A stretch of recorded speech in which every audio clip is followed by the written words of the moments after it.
Welcome to the Draft Deeper podcast. This is your host, Nathan Grubel. Joining me, as always, is my producer, Kevin Black. And thankfully, yes, everybody out there listening, you have made it through 4 solo podcasts of mine in a row. If you're listening to this now, I was literally flying by the seat of my own pants for the 2020, 2019, 2018, and 2017 revisits, in which I went back and I ranked those draft class prospects into tiers, given all of the information that we know now about them over the course of the last few years. So if you haven't heard any of those podcasts, absolutely go and check those podcasts out. But I'm done doing the solo pods for a while. Thankfully for all my listeners out there, you probably got tired of just hearing my voice. We finally get to chop it up with a few guests here. And what better way to kick off NBA preview content than with my boys over at the Overstated NBA show, who there will be a lot more collaboration with this year than ever before.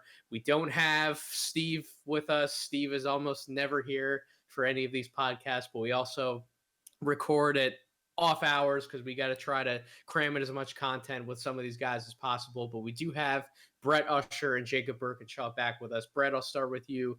How are you doing, my friend? How is your day going? Are you ready for the NBA season as much as I am? I am so ready. Just having media day yesterday and having training camp kick off. I mean, I've got so much excitement for this coming season. It was a pretty quick turnaround from last season too, so we've kind of got some momentum going. And yeah, we're gonna keep it rolling. But it's great to be back on with you, man. It's been too long since I've been on this podcast, so it's always a pleasure and really looking forward to this one. Jacob, are you fully prepared for your numbers deep dives this year? Have you done all the prep work? Are you ready to go? I am ready to go for quite a few different projects I've been working on. Yeah, the season's kind of crept up on me, honestly. I'm like, shit, less than a month to go. Am I going to be able to cram all this stuff in? And then the season starts, and then it's just going to be, yeah, you're just flying by, just trying to make content, trying to get as much out there as possible. We'll see. It's going to be, it's a busy schedule. It's see. The NBA is always jam-packed, and I never understand how I'm able to balance watching NBA games and all of the college games and some of the international games. Everything that I have to balance and watch, and when I'm amazed at how I do it every single freaking year, because it's hard enough keeping up with one of them.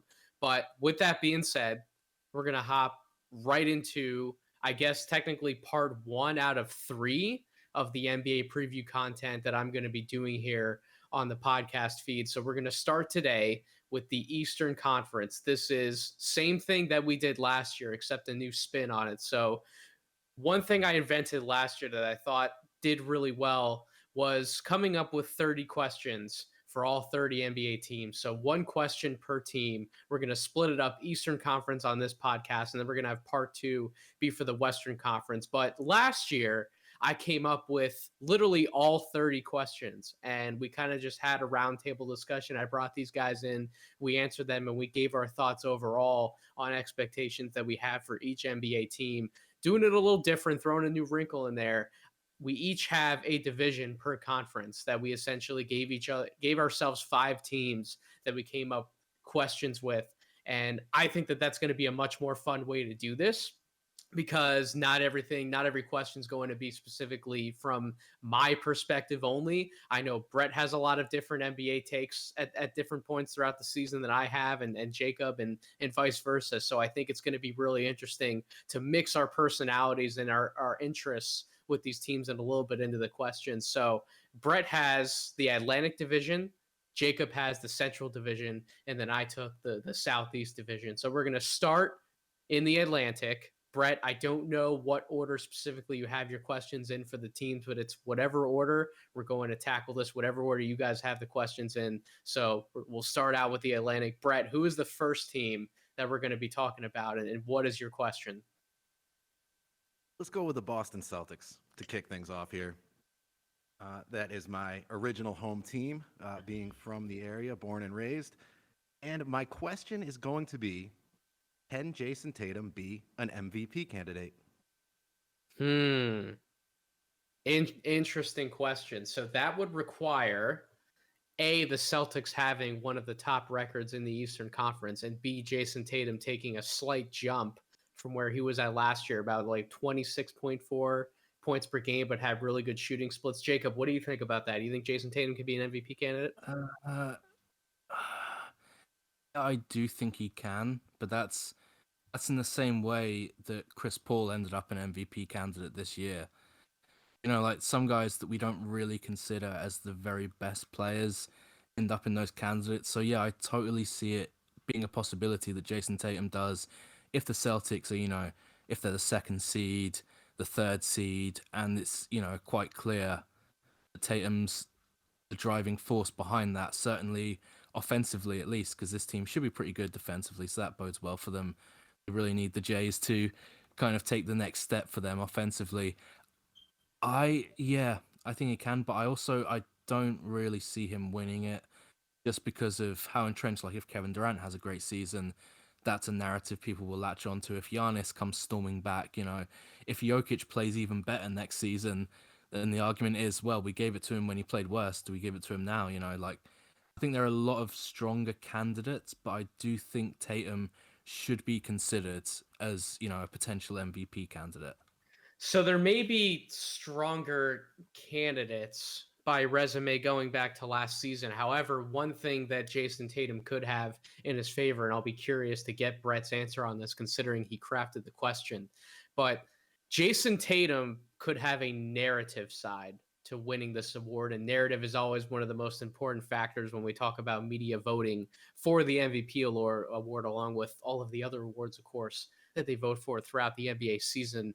But I don't expect the Boston Celtics to be one of the top three teams in the Eastern Conference, at least right off the bat. Maybe not even a top four team in the Eastern Conference when you factor in Milwaukee and Brooklyn obviously being near the top. I would imagine that Miami is a much improved team this year with some of the additions that they made.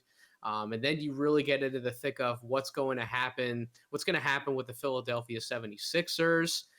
What's going to happen? Do the Toronto Raptors maybe sneak back up? Do they make a little bit of noise? Chicago making all the additions that they did. Where do they finish in the Eastern Conference? Obviously, Atlanta made a really strong push last year. Does Charlotte get a little bit better? Does Washington even sneak up into some of this? So the Eastern Conference, the point I'm trying to make is some of those teams I don't think will have better records than Boston, but there could be some surprises because all of these good teams are just going at each other all year long, and you might expect Boston to pick up a few more losses than you might have initially thought. So the competition in the East, I think, is going to be better than it's been over the last 4 or 5 seasons. So again, if Jason Tatum helps Boston outperform initial expectations, and the Celtics do have like a top 3 seed in the East, and Tatum's averaging like 29 to 30 points per game on really good shooting splits. He's maintaining or even improving upon the defensive impact that he's had for that team. I said in the Tiers podcast for 2017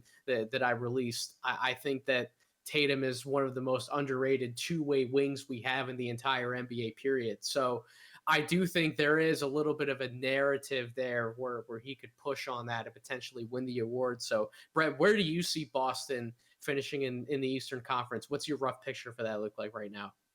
I'm pretty high on Boston. I've always kind of said they could, maybe top 3, top 4 team in the East. I mean, this is the thing, though, with the Tatum MVP case, and you kind of touched on it. Like, the fact that they were a 500 team last season, which was obviously very disappointing, sort of puts them in a prime position to exceed expectations. And to tie in with what you said about a narrative MVP, obviously that would go a long way if they far exceeded expectations, because I think expectations are fairly low still based on last season, even with some of the good moves that they've made.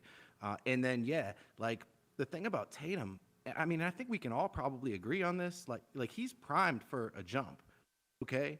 But this is a guy that averaged 26, 7, and 4 last season on pretty efficient shooting. I think above league average true shooting for sure. So like, what does that jump look like for Jason Tatum? I mean, I think that vaults him into the MVP conversation as long as the Celtics are decent, or say like a top 10 player for sure.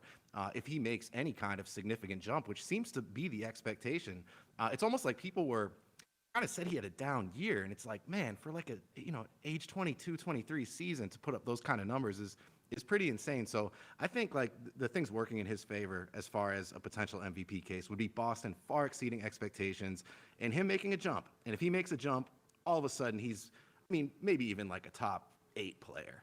Because it's like, yeah, what are we talking about then? 29, 29, 8, and 5 or something like that.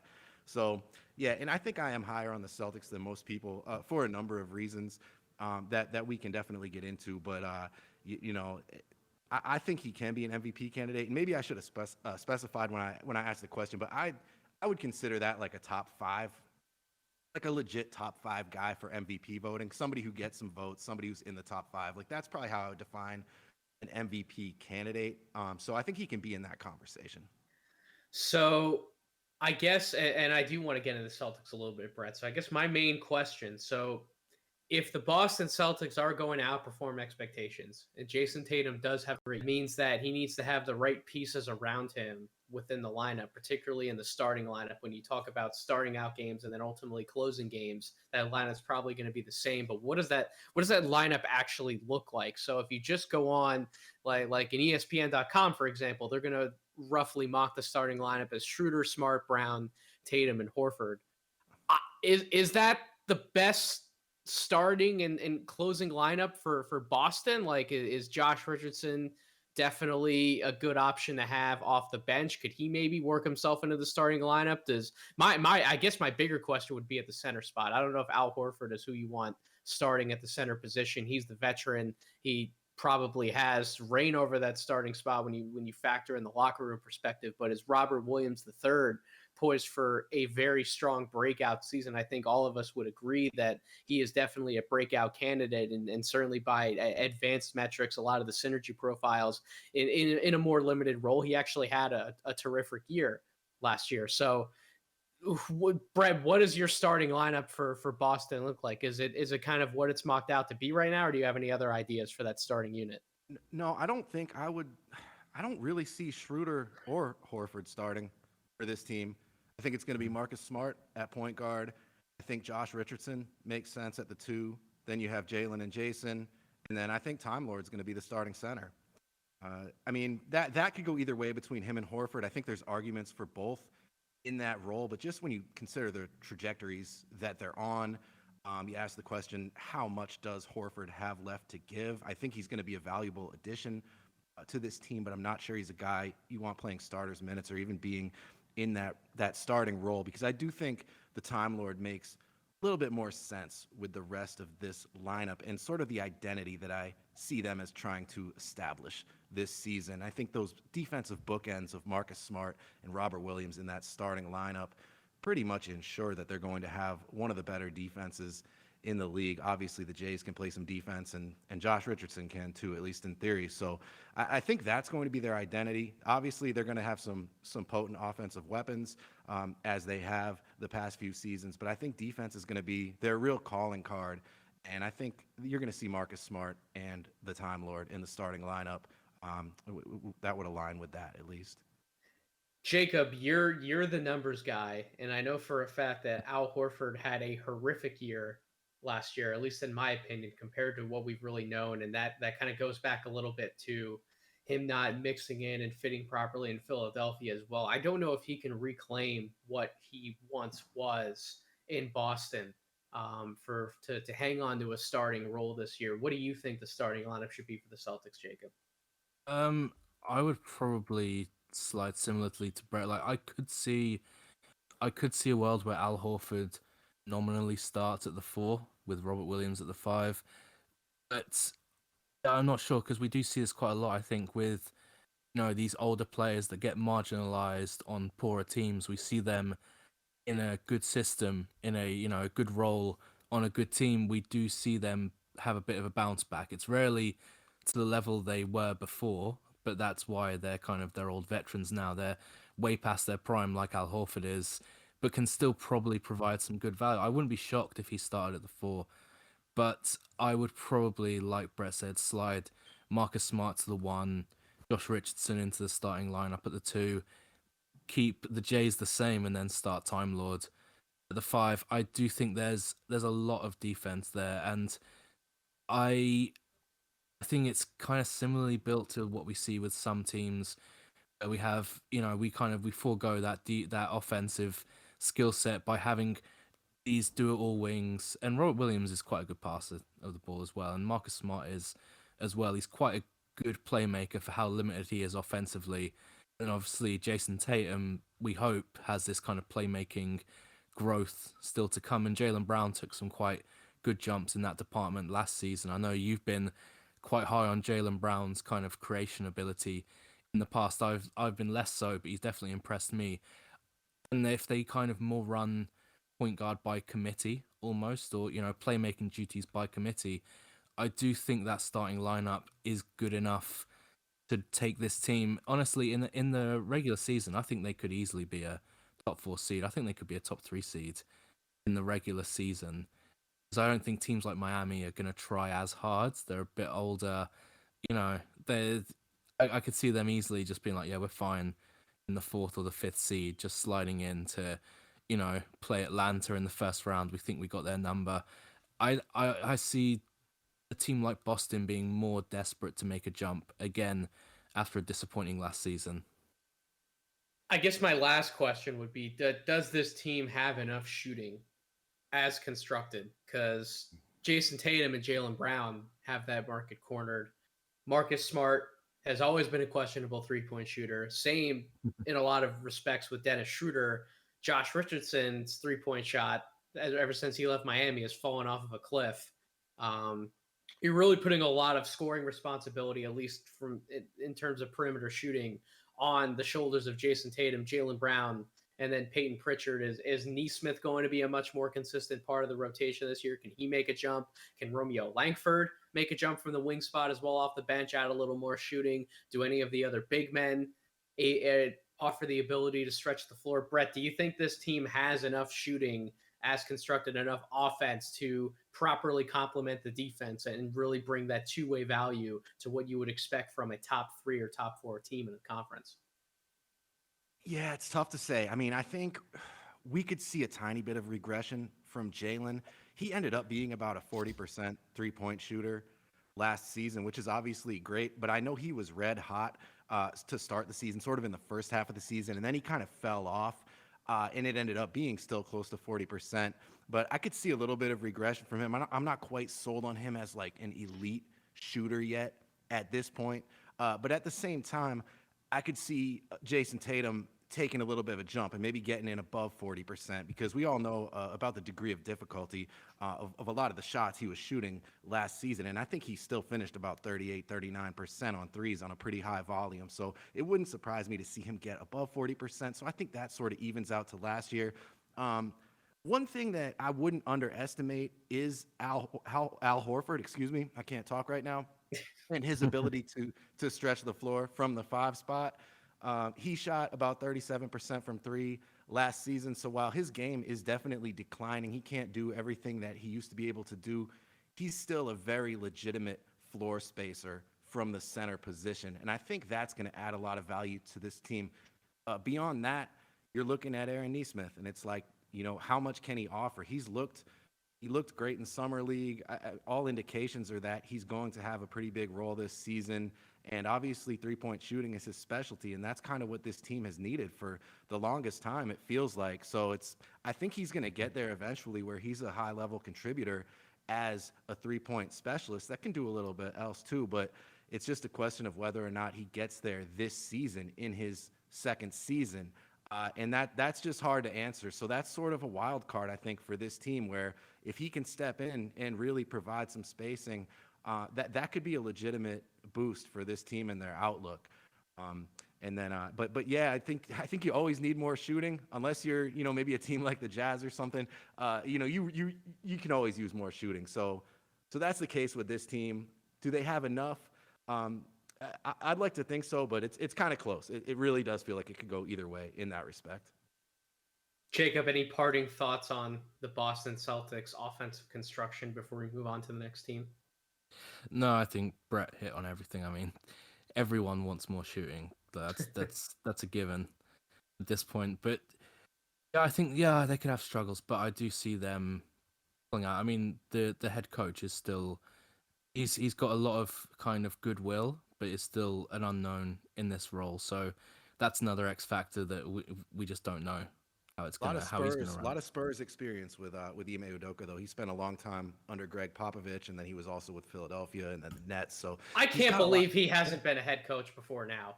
Like, I can't believe it's Yeah, taken this long he for was him to he get was that job. as overdue as just about anybody. And I mean, I think he's gonna really do a great job in that role. I love that hire. All right, Brett, who's the second team on the list today for the Atlantic Division? All right. Well, we might as well just get it out of the way, Nathan. Oh, Jesus. All right. All right. We'll go to Boston's rival here, the Philadelphia 76ers. Yes. I What wasn't sure how question to could you possibly have for them? I I wonder. wasn't sure how to frame this one. I almost want just like my question to be Ben Simmons. But let me put it this way, and we can go from there. Who will be their starting point guard on opening night? Um, Uh, that's a great question because you know what? The obvious answer to many would be Tyrese Maxey. But if the 76ers somehow pull off a trade before opening night, if they could somehow pull off the trade that I've wanted for months now, the answer to that question would be CJ McCollum. But mhm. I'll say Tyrese Maxey to be safe and cover my own ass, and I think that he does deserve the starting job, especially with what he showed in summer league before he left to go coach at camp. He was quite literally torching everybody at summer league. We've already seen him drop 30 plus points in the NBA in his rookie year. I think that he's more than ready to take over starting point guard responsibilities, especially when you factor in how much of the offense actually revolves around Joel Embiid. They'll give it to him a lot in the post. They'll have him pass out of double teams. They'll let him kind of get involved in different dribble handoff actions with some of the other guards. So it's not like the 76ers are running this traditional heavy pick and roll offense to where there's a ton of playmaking responsibility on Maxey's shoulders. More times than not, when he has the ball in his hands, he's actually going to be asked to score, not necessarily always set somebody else up. So I think just given the construction of the team, the type of offense that this team has run for years, I think it's actually prime to have a younger guy like Maxey be able to step in and assume some of those responsibilities. But if they do make a trade and Ben Simmons is moved for what would likely be another guard, I'll say if he's moved, I think that Portland or Minnesota are the two teams that I think would be the most likely to make the deal for him at this point, which would mean CJ McCollum or D'Angelo Russell would probably be the other two guys I'll throw out there. But Jacob, what do you think about the situation with Ben Simmons, and do you think he's going to be moved? And just take it away. I'm done I'm done talking about Ben Simmons. I'm so tired of it. Yeah, I have so little to add to this conversation that hasn't already been said so many times. I mean, we know who the main trade candidates are. We know how ridiculous this relationship gets. It gets more ridiculous, I think, by the day. Like how much we're hearing about, Doc saying, yeah, we'd be a great team with Ben. I'm sure we can play again after everything that's happened. But then Daryl Morey, like I'm trying to do the calculus in my head right now, and I'm just coming up with a blank on what they I think could possibly do. we're all exhausted. I think about the Ben Yeah. Simmons conversation. It's like it's just been talked about so much, for especially the last couple weeks. And it's like I think part of that is because it is kind of an unprecedented situation, like just this aggressive of a holdout. Like I don't know that we've really seen something quite like this when you talk about a 25-year-old three-time All-Star that makes that much money with this much time remaining on his contract. Like we haven't seen it before, so I understand why it's compelling and why it's been talked about so much. And it's like, so I mean, assuming that they don't trade him for a point guard before the season starts, or someone who can play point guard like CJ, it comes down to Tyrese Maxey and Shake Milton, and I almost like Shake better as the starter, just in his combination of shooting ability and making ability, and also length. Obviously, I like him as a fit there as the starting point guard. It's not ideal, but I think if it came down to him and Maxey, I would actually go Shake. I mean, they're going to trade Simmons. It's just a matter of, does it happen before the season starts, or does it happen maybe in December after the December 15th deadline for players that were acquired this past offseason to be dealt? But it's going to happen eventually. And I mean, I'm glad you brought up Portland right off the bat because I'm with you, man. It's funny because you're a Philly guy and I'm a Portland guy, and we both want this trade to happen. We want the same trade to happen. I think we do. both recognize that like Brett, like Dame's not going anywhere. I don't care how many times they say it in the media. They're trying to encourage him to leave and go chase a title. Like Dame's not leaving. He's just not. Like he's not leaving. I don't think Brad Beal is leaving either. And even if Brad Beal would want out of Washington, I don't think Philly has the package to be able to go get him. Like Dame's a little bit of a different story if he did technically want out, because I think Dame would really only go to Philly or the Knicks at this point. But I think Washington would be in a much different position where they're trying to look for the best package to build out the future of that team. I think Portland would much more owe it to Dame to do right by him and kind of send him to where he wants to go. I don't know if Washington would quite operate in that same exact way to the point where they'd be willing to accept a lesser package like Portland might kind of have to at some point if Dame does ask out. But yeah, you and I want the same damn trade to happen, Brett, and I've been screaming about it for months. No, I have too, and no disrespect to CJ. He is a phenomenal player. It's just, I mean, I think we can all agree it's not a perfect fit with Dame. They're always going to struggle defensively as long as that backcourt is constructed the way it is. And it's like, and man, yeah, Dame is just, it's too much for Simmons at this point. Like you don't need to give up that much to get Ben Simmons. I think CJ might be the best Philly can do. We'll see what other offers come in. Not that offer's happened, but assuming it did come in along with some others, I think it would win out. I mean, you're going to have a hard time doing better than C.J. McCollum for Ben Simmons. And look, just from Ben's perspective, if I'm Ben and his agent and Clutch, and his people, like I want to go to Portland because, look, first of all, it's a smaller market, but at the same time, you're kind of the only show in town there. I mean, there's the MLS team, the Timbers, but there's no baseball team, there's no football team, there's no hockey team. Like, the Blazers are everything in Portland. I lived there for 8 years. Take it from me. It's a big deal. The fans love you. It's a fun place to play. Players do seem to enjoy it. I think that's part of the reason why Dame has stuck around so long. And then also, I hate to always tie in Draymond with Ben Simmons, but if you think about what made Draymond so valuable and still does, and so revolutionary, really, as a short role playmaker, it's like, of course, it's his quick decision making and his passing ability. But also it's Steph and what Steph does and Steph's insane shooting ability. And you put Ben Simmons with Damian Lillard in a similar situation, I think they could have a similar effect. I just think that pairing would be lights out in that same sense that Steph and Draymond were and may still be. We'll see this season. But if I'm Ben Simmons, I'm all for going to Portland. If I'm the Blazers, I want him. If I'm Philly, I want McCollum. It all makes sense. Let's make it happen. The one team that was reported who's now apparently in the sweepstakes besides, so Sacramento, Minnesota, Portland, Golden State have kind of been the four all along that have been the most rumored or have reported interest. The one that popped up this week that I cannot wrap my head around it for the life of me of how it would even fucking happen is Denver. How does Denver even get involved? Why would they even want to get involved? I don't even know what a package looks like. Like Jacob, what were your thoughts when you heard that? Like, what even went through your head? This is going through my head now.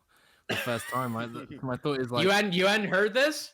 I had not heard this. Yeah, I'm like, is Philly so what? They get Jamal. They can't get Jamal Murray. That's just punting on a year with Joel Embiid. Like in his prime, you can't do that to a top 10 superstar in the league.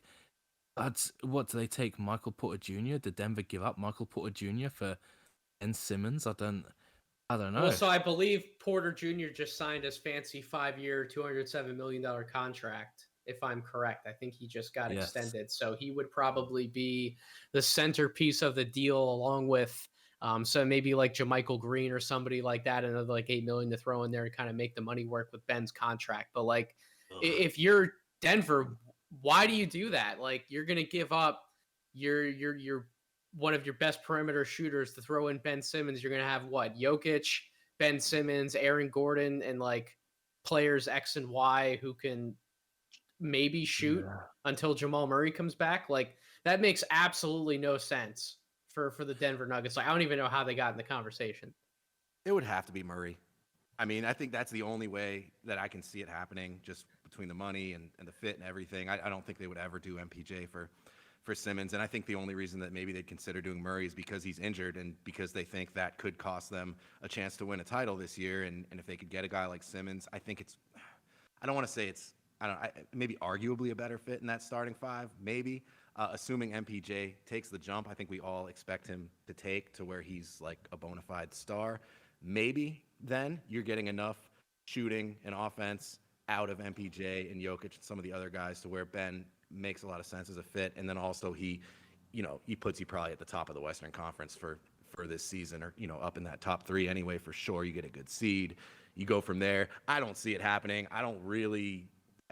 Jacob, you made a great point. Like, you don't want to punt a year in Joel Embiid's prime, considering his durability issues and that he's not super young anymore. You don't want to just give up on a year, and that is essentially what you'd be doing. I think they are going to be giving up on a year, though, Brett. If they're actually willing to let this sit and they don't trade Ben Simmons and they're willing to let him sit out and they don't get any kind of package back for him, and they literally just have that portion of their team just sitting on the sides, they're getting no other contributions, like, they are punting the year. They just are. Yeah. No, essentially they are. I mean, they've got to, and that's why I think they're, I read that there's been offers, but it's mostly draft picks and young players and things like that. Like, they want a guy that can help them be better now. And that's why the Murray thing, or the Denver thing, period, doesn't really make sense. Because, like, you get Murray from Denver. It's like maybe he's back by March or April, maybe in time for a playoff run. And ultimately, I do like that fit with Embiid. I can see why it would appeal to them, but. Yeah, that one always that felt a little unrealistic. I think Minnesota or Sacramento or even Portland would be much more likely as far as the destination for Simmons. Jacob, if you're sitting in your chair and putting on your Daryl Morey hat, and by putting on your Daryl Morey hat, I mean Daryl Morey probably like 3 months from now when he realizes the writing's on the wall and he has to get a little bit more realistic for what he's actually asking back. What package out there that's been rumored or reported, like? What realistic package out there would you want to trade Ben Simmons for right now? The thing is, like, I think Ben Simmons is still a player with a huge amount of positive value. The issue is that, I mean, and we know this, we're not too great at kind of understanding it, that Ben Simmons has a lot of value in specific scenarios. So whenever you're trading for him, or whenever, you're thinking of building a team involving Ben Simmons, we know that, in these specific scenarios, he has really high value, high impact on the game. And then in these other scenarios, he can really get picked on. So I'm still probably trying to get quite high value for him. Like, if I'm doing it for CJ McCollum, I want CJ McCollum. I'm trying to wrangle picks out of this. If you can throw in, like, just a guy, just throw in like Nasir Little, just a young punt. But for me, like, I'm still trying to get more out of that. I wouldn't take D'Lo. I'm not high on D'Lo. Not compared to, like, if McCollum's on the table or D'Lo's on the table, I'm taking McCollum every day. If they can get someone like Jamal Murray, do I see it as more of like an upside play, like Michael Porter Jr.? I don't know, maybe. But if those are the deals that are on the table, I'm probably okay with that overall. But it's still quite limiting, I think.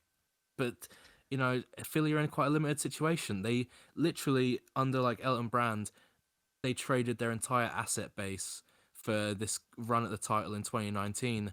And now we're kind of here post-run, post-process at this point, because nothing's left from the process apart from the superstars you have.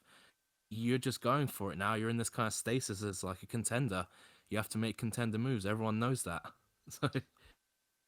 So I think the two most realistic packages on the table, other than Portland, apparently, I don't know, there's conflicting reports regarding the Portland package actually being on the table. I don't always trust Stephen A. Smith's reporting, but he said on First Take that apparently conversations have been had behind the scenes on the specific CJ McCollum and Robert Covington package. To me, it's Minnesota, but the Minnesota package would not be D'Lo. It would be Malik Beasley, I think Taurean Prince, and then you would have to throw in another contract, and then obviously like a picker, and then Jaden McDaniels. So you'd have those three players and maybe like a pick or two for Ben Simmons. I think that would realistically be on the table with Minnesota. I think given pressure by impending new ownership, that especially given everything that happened with Mr. Gerson Rosas, I think that the Timberwolves would be under a lot more pressure to do something big, to kind of have something a lot more positive to talk about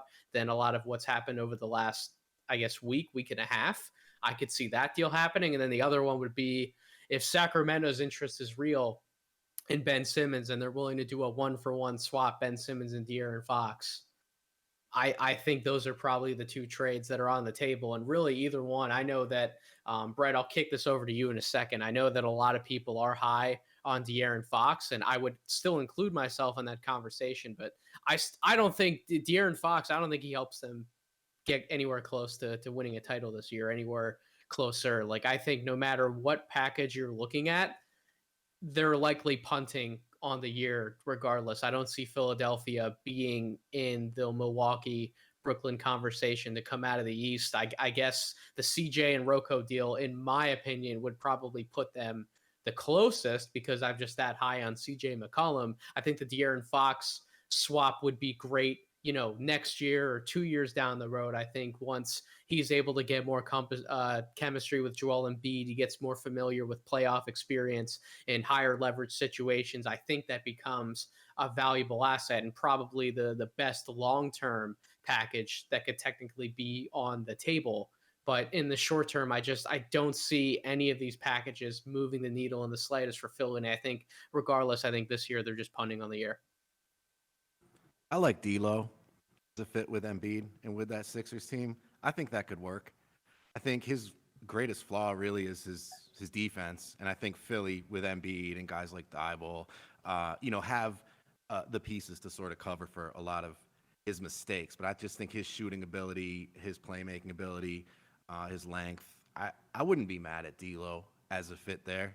I think he's become pretty underrated, to be honest with you. I think he's much better than he has been getting credit for. And there's some fair reasoning behind him being a little bit slept on. He's had some health concerns, and Minnesota has not been very good. But I still think he's a really nice player, and I actually wouldn't be mad at that if I was a Philly fan. But yeah, it's we'll see what happens, man. Something's gonna happen. Something's got to give.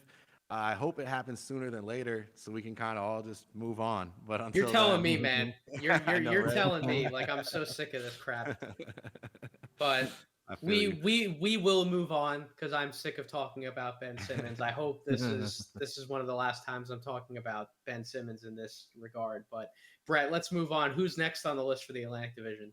All right, let's go to the New York Knicks. Oh boy. My question about them, has to do with something that I've sensed with this team, and I think a lot of people also do, is that I think they could regress. And my question is, how much, if any, regression will we see from the New York Knicks? Because I think there are a lot of factors that could lead someone to believe that they could be a little bit worse than they were last year. Can I just say off the bat, I don't think New York's any higher than a 7th seed this year. I think at best they're a 7th seed.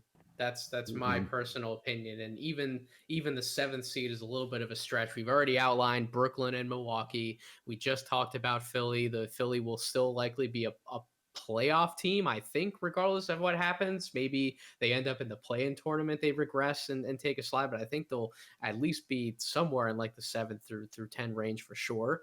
We'll be talking about Miami and Atlanta when we get to my Southeast division. I think that they're obviously in the race. We talked about Boston. Like that's 6 teams right there, right off the rip. And I think Chicago has earned the right to be in that conversation. I know that their defense at times this year could end up being absolutely putrid, but they have so much firepower now on that team. I cannot see how they don't finish potentially with like a top 6 seed in the Eastern Conference. I'm much higher on them to make improvements, make a leap, than I am for New York to maintain the status quo that was last year of them being a top 4 seed in the Eastern Conference. So that's my answer. I don't see them being higher than like the 7th seed. What about you, Jacob? What do you see for the New York Knicks this year? No, yeah, I think it's more this kind of, for them last year, it was this kind of confluence of events that You have guys like Julius Randle shooting 41% from three, RJ Barrett shooting 40% from three when shooting was seen as one of his big weaknesses. Derrick Rose shooting 41%, Alec Burke shooting 41%. Like, there's just, even Reggie Bullock shot 41%. Like, that's a lot of really elite shooting for some players, certainly in like Randall's case and RJ Barrett's case, where they haven't been known for that for their entire careers. Like Julius Randle shooting 41% from three is just on 5.5 attempts per game. It's just insane. That isn't something that we should expect to survive into next year. You can't carry that forward with the history that this team has. I think a lot of what they did last year though is replicable. I don't know if it's good enough because I mean, yes, they were the 4 seed, but the problem when we just do it by seeding is we ignore the fact that they were one game above the 6th seed. They were very close. Like if Boston takes a jump and New York falls, suddenly, New York's in the rearview mirror to Boston. It's still very close. And then you're talking about the 7th seed. You're talking about the 8th seed with regression. I don't see, like you guys said, I don't really see this team being as good as it was last year. I don't see it being a top 6 seed in the NBA, and then it becomes a playing team. Then, that's, as you point out, Ray Nathan, that's just a whole shitstorm going on down there at the bottom of the playoff race. In the Eastern Conference, there's like 12 good teams. I didn't mention Indiana. I think Indiana's going to be much improved this year too. I know we'll get to them in this podcast, but I'd throw Indiana. I think Indiana's probably a better team than the Knicks if they're fully healthy, to be perfectly honest. That's the thing. Yeah. That's the thing. The East is tough this year. Like, I think the East might be as deep as it's ever been. And it's going to be hard to make the playoffs. There's a lot of solid teams. And I just think I like a lot of those teams better than the Knicks. Like, well, we'll get to them, but if we're talking about the Hornets or the Bulls or, even the Pacers, the Celtics for sure. So it's like, I think in terms of their standing, like they're definitely not going to be the 4 seed. So they'll definitely regress in that sense. But yeah, even just overall, you brought up the shooting, namely of RJ Barrett and Julius Randle. I could see a big regression there for sure. Jacob, I don't think that 40+% for those two guys is at all sustainable. And they also had a lot of opponent shooting luck that worked in their favor. And I don't like to talk about that too much because it's usually people are talking about 3-point shooting. And it's like, well, maybe they close out better. Maybe they do guard the 3-pointer better and cause it to be at a lower percentage. But even you could even look at free throw shooting. Like across the board, they had a lot working in their favor in that sense. So, I definitely think they are going to regress. I think they're probably a play-in team and maybe even like on the bottom half of the play-in, like the 9 or 10. And they could still be a pretty good team and end up there. I'm not even saying they're going to suck or anything. I just think the East is that deep that you could still be a pretty good team and end up as the 9 or the 10 going into the play-in. So, yeah, they're going to be a good defensive team. I think they'll for sure be in the top third of the NBA defensively, probably even higher than that. But if they regress at all in terms of shooting, that it could get real ugly when you think about their offense. And they did add some on-ball playmaking in Kemba Walker and Evan Fournier. I don't trust that backcourt, Brett. No. I'll stop you right there. I'm sorry. That's why I'm not a fan of this Knicks team. I like the front line. I think Barrett will continue to improve. I can see Julius Randle. I don't know how much he can improve on his season last year, maybe slight regression, or maybe he does end up keeping pace with the numbers that he put up last year. I do like the big man rotation of Nerlens Noel, Mitchell Robinson. You throw Obi Toppin in there. I like everything they have going on in the front court.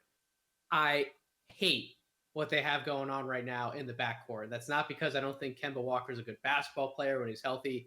I cannot trust his knees anymore. I cannot trust his health. I don't know how many games that man's going to play. Evan Fournier is the most overrated player, I think, in the NBA. I'm sorry that man he always ends up on these teams, and I can definitely see this happening this year with the Knicks, where he gets too much offensive responsibility heaped on his plate.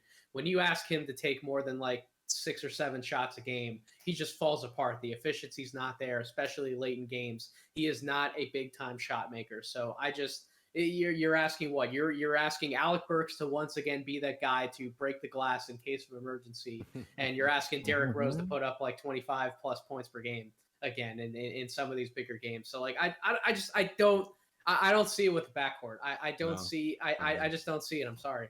It's a mess. The backcourt's a mess, and it always seems to be in New York. Like you can go back quite a long time, and just it's always just messy, and you don't like. I'm Emmanuel Quickly might be my favorite of all those guys, and who knows Him how to much- me is like one of the only bright spots. Like Yeah.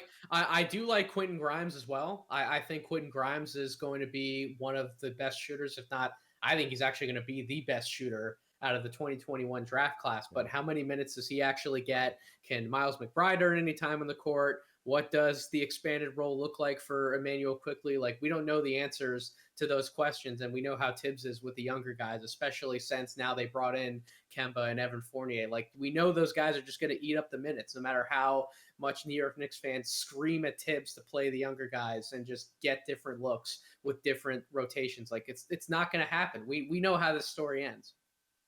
No, yeah, I was actually gonna bring up how Emmanuel Quickly, who is one of their only young bright sparks on this team, is the position they kind of buried this offseason by bringing in, like, they have Kemba Walker, bringing back Rose, Fournier. You know, those, like, there's so little defense in those guard spots that I don't feel comfortable about it, and then burying Quickly like as the third choice point guard maybe, or like second choice. Like it's a bad rotation for me. And then I don't know what they do with these other guys. I mean, like, do you play Dwayne Bacon, who might statistically be the worst Oh my player God! Oh my in the God! NBA? God, Kevin Dwayne Knox? Bacon. Thank God he left Orlando so that some of those younger guys can actually like Dude. put shots up. Thank Him God. and Fournier both, man. They're just a couple of getting on guys out there just trying to get that next contract. You know, like they're looking for their shots for sure. And it's just been so frustrating as somebody who enjoys Orlando and likes their young guys. Brett, have you ever seen Dwayne Bacon pass the ball? I don't know if I've ever seen it. No. Never. Yeah, I don't. Yeah, he's one of my least favorite players in the NBA, and so is Fournier. So I think we're on the same page with that. Yeah, so I think we're on the same page with the Knicks altogether. Prime for a regression. You know, maybe not the most exciting. Can I make a team. bold prediction? Yeah.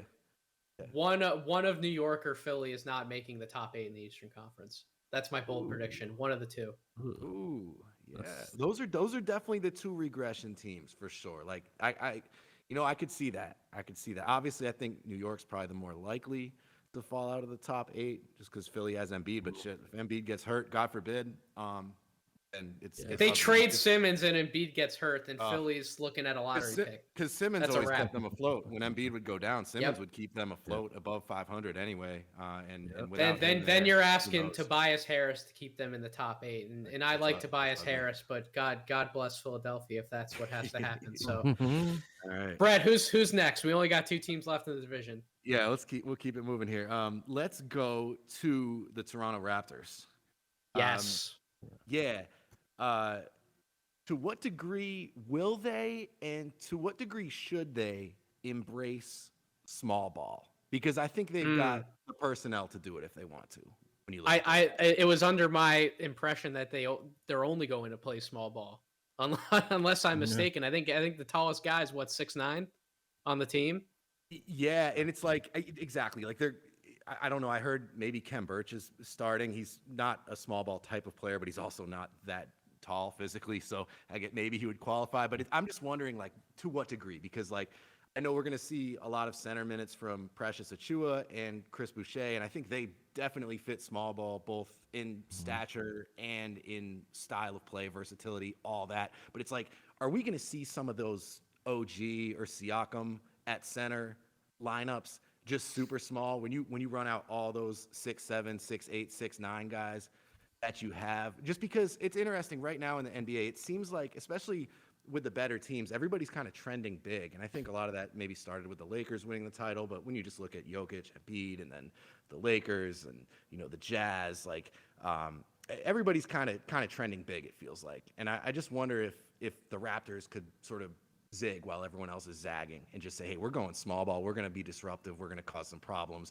So I'm just wondering mainly how much of who's going to start at center? What's their starting lineup going to look like? And then how much of OG or Pascal at center are we going to see? If I don't see a lineup at some point, I want to make this lineup is very clear. If I don't see a lineup at some point of Delano Banton, Scotty Barnes, OG Anunoby, Pascal Siakam, and Chris Boucher, I'm going to riot in the streets. That is such an intriguing lineup. Especially if Delano Banton, some of his improvement on his jump shot, at least from a little bit of what I saw in Summer League, if some of that's to be true, if Scotty Barnes is an improved jump shooter, especially given some of the shots that he was making at Summer League, we know OG Anunoby and Pascal Siakam and Chris Boucher can shoot the basketball. That is one of the most intriguing lineups that can exist in the entire NBA. If I don't see that for at least 5 minutes this year, I'm gonna throw a brick through a window somewhere in Toronto. I will drive up to Toronto just to throw a brick through somebody's window. Like, that lineup needs to be out there for at least 5 minutes. To actually answer your question though, Brett, I think Precious Achiuwa should be the starting center. It's going to be Kem Birch. I think Achiuwa should absolutely get those minutes. This Toronto team, you could say starting Precious at center over Kem would technically put the impression that, like, I don't know, maybe Toronto's not trying to be as good as they could possibly be, but I think Precious Achiuwa is a damn good basketball player. I think this team could actually win more basketball games than everybody thinks by pure accident, because while they are a young team, they have so much talent. They still have Goran Dragic on the team. Whether he's moved at the deadline, or let go or bought out, that remains to be seen. I don't know if he'll be there all year, but they'll at least have him probably for the first half of the year. Fred VanVleet's still a really good guard. Malachi Flynn, one of my favorite guards in the NBA. Gary Trent Jr., we know, is just an absolute walking flamethrower. We're fans of OG Anunoby. Brett, Pascal Siakam can still rebound a little bit from what he was last year. And then, those bigs, Kem Birch, Chris Boucher, Precious Achiuwa, even Freddie Gillespie. Shout out to a Beyond AM client. Freddie Gillespie is one of the best rebounders that I've ever seen in my life. You just look up, all of a sudden the man is like 11 or 12 rebounds. Maybe not pouring in a lot of points, but he's one of the better bench rebounders I think that could exist in the NBA. So they just have so many bodies, and all that, I didn't even mention Scotty Barnes. So this team could just literally win games by accident. So they are really fun to me. I think they're going to be in the East playing. I really do. I don't think they're going to be 11th or 15th. I think they're going to be like that 10th seed in the Eastern Conference. What about you? What about you, Jacob?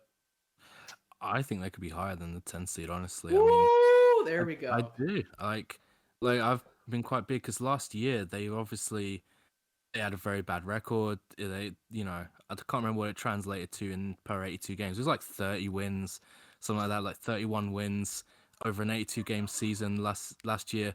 But you look at like their point differential, it's like a 39 win team, 40 win team.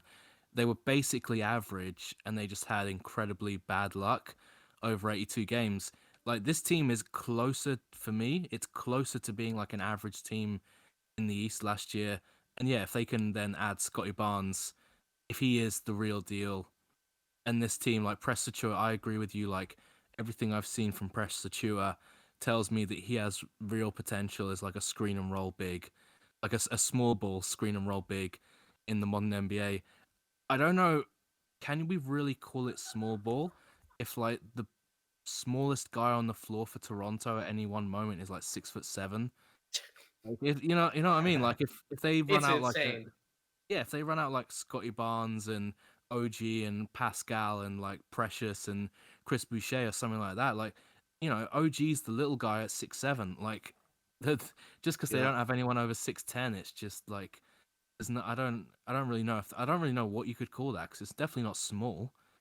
I like the like Fred, like the one I want to see is with Fred VanVleet in at point guard, and then from there maybe you go OG, Siakam, Scotty Barnes, and Boucher, because OG and Scotty can play up for sure. I think both of those guys. It sounds like you guys want Chris Boucher to be the starting center, is what it sounds like. He's such a fun player, and he can shoot. I wouldn't be against it. Yeah. Yeah, and I mean, look at the season he had last year. Like, I know he's not without his flaws, but he had a hell of a season last year for them. It was one of their few bright spots in a really disappointing season overall. I'd be okay with him or Precious. And like what you said before, Nathan, like would that be some indication that they're not trying to win, especially if they started Precious? And it's like, are we sure Kem Birch is like that much better than Precious Achua? Because I'm not. I haven't seen anything from Kem Birch that has gotten me too excited. He's a solid player, but he certainly strikes me as a backup. I almost think starting him is kind of like, okay, we suck. Kem Birch is our starting center. Like at least Boucher and Precious offer upside and versatility, and it may be more of an identity just in terms of this versatile, almost positionless kind of small ball. No, lineup. I'm not on the Kevin O. Kem Birch bandwagon over there. I'm not on that one. I'm sorry. I'm just not. But no. so either way, I think we think that somebody else should be starting in that center spot other than Kem Birch. But I think any way you slice it, God, I don't know. I say 10 out of the East to me, we can just do like a really, really quick wide snapshot of the Eastern Conference because we're talking so much about what we think the seeds are ultimately going to be for these guys. I mean, so you take a look at it. I got 11 teams in the Eastern Conference that I think could actually be playoff/play-in. So we have Atlanta, Boston, Chicago, Indiana, Miami, Milwaukee, Brooklyn, the Knicks, the 76ers, the Raptors, and the Hornets. That's 11 teams right there.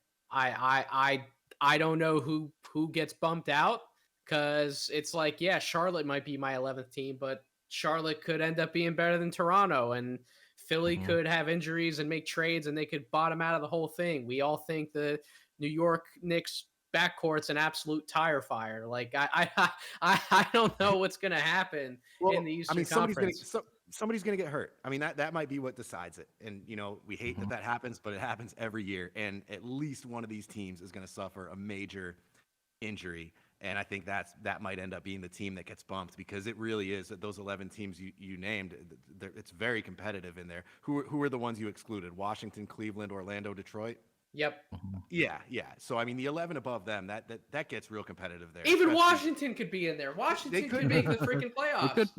They could be. They're definitely the best of the rest in that picture. Like I wouldn't be surprised at all if they were back in the play-in again.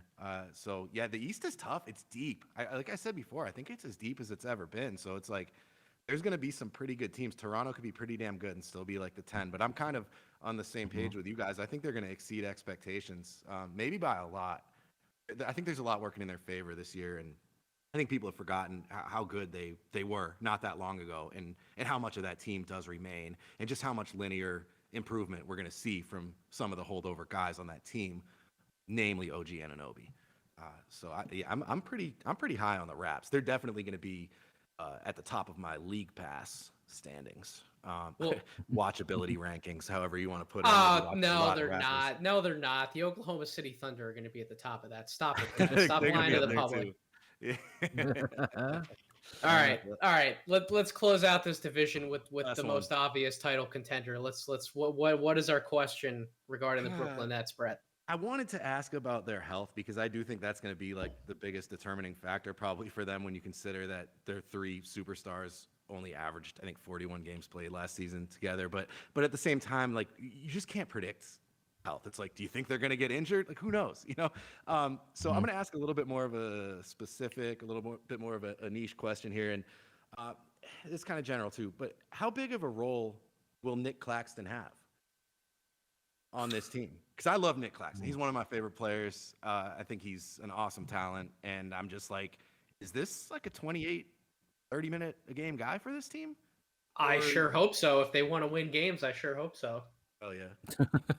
I think, yeah, probably.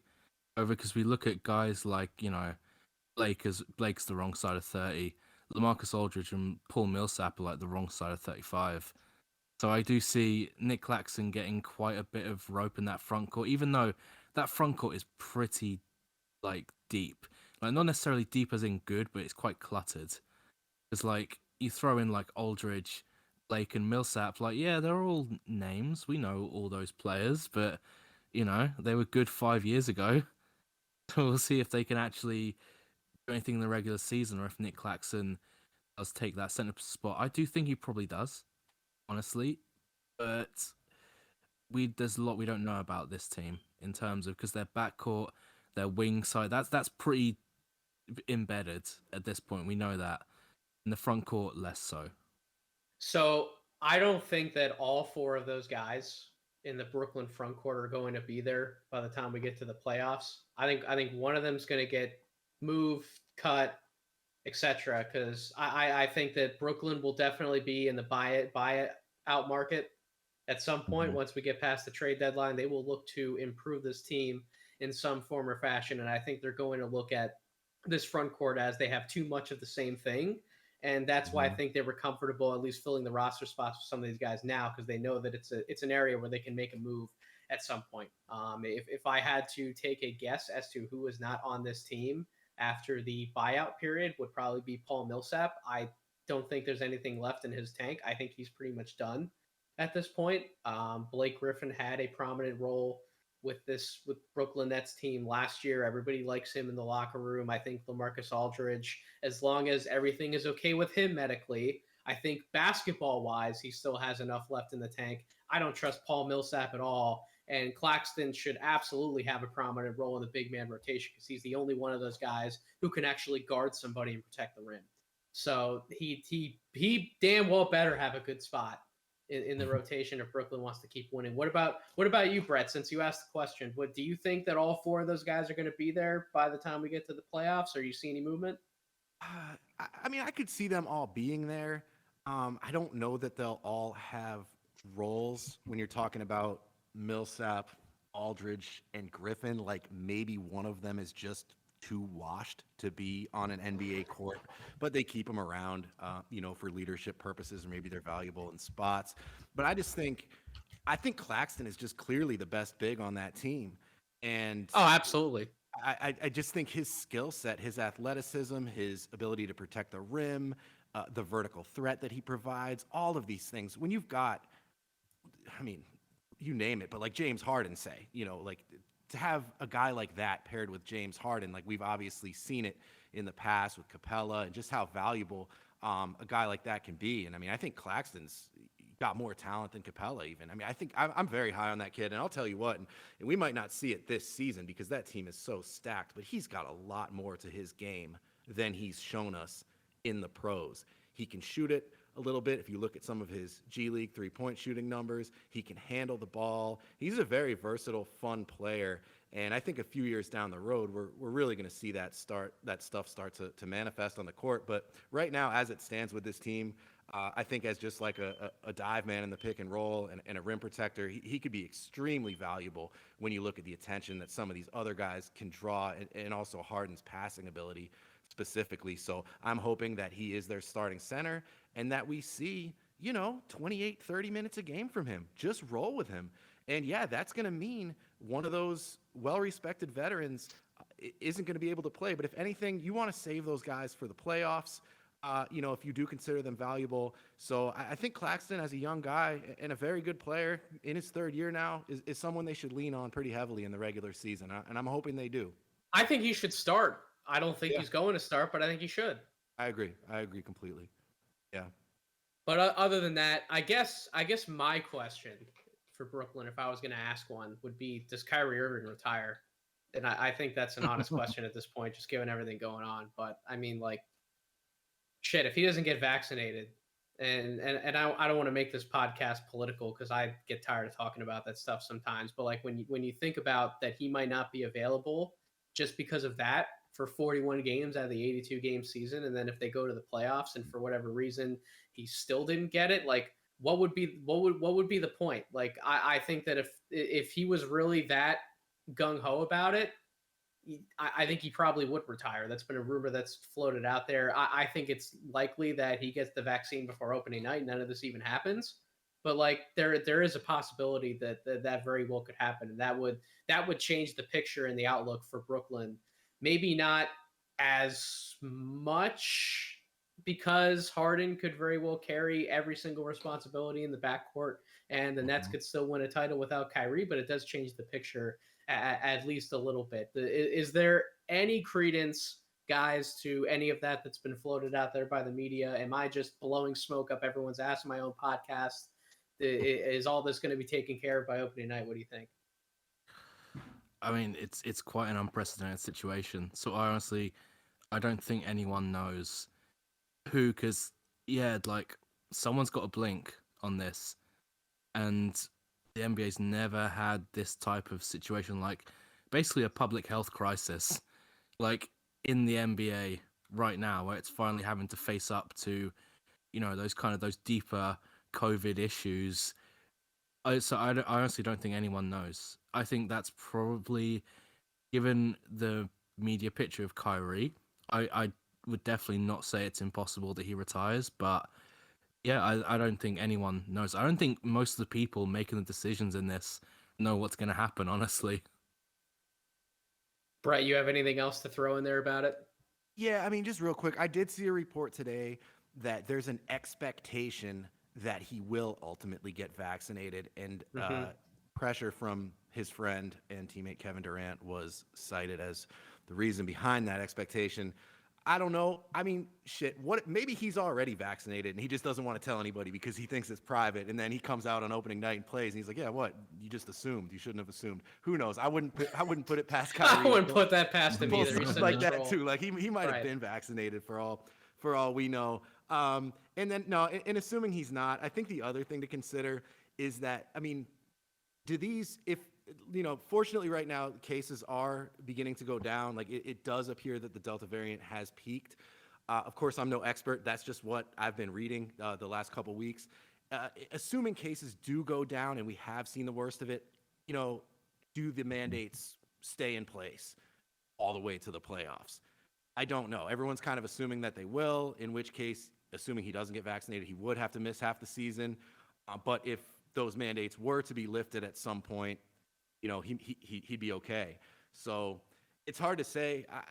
I can't imagine he would retire. I guess if any player was going to retire in their absolute prime at this age for a reason like this, it would be Kyrie, but I still think that's unlikely.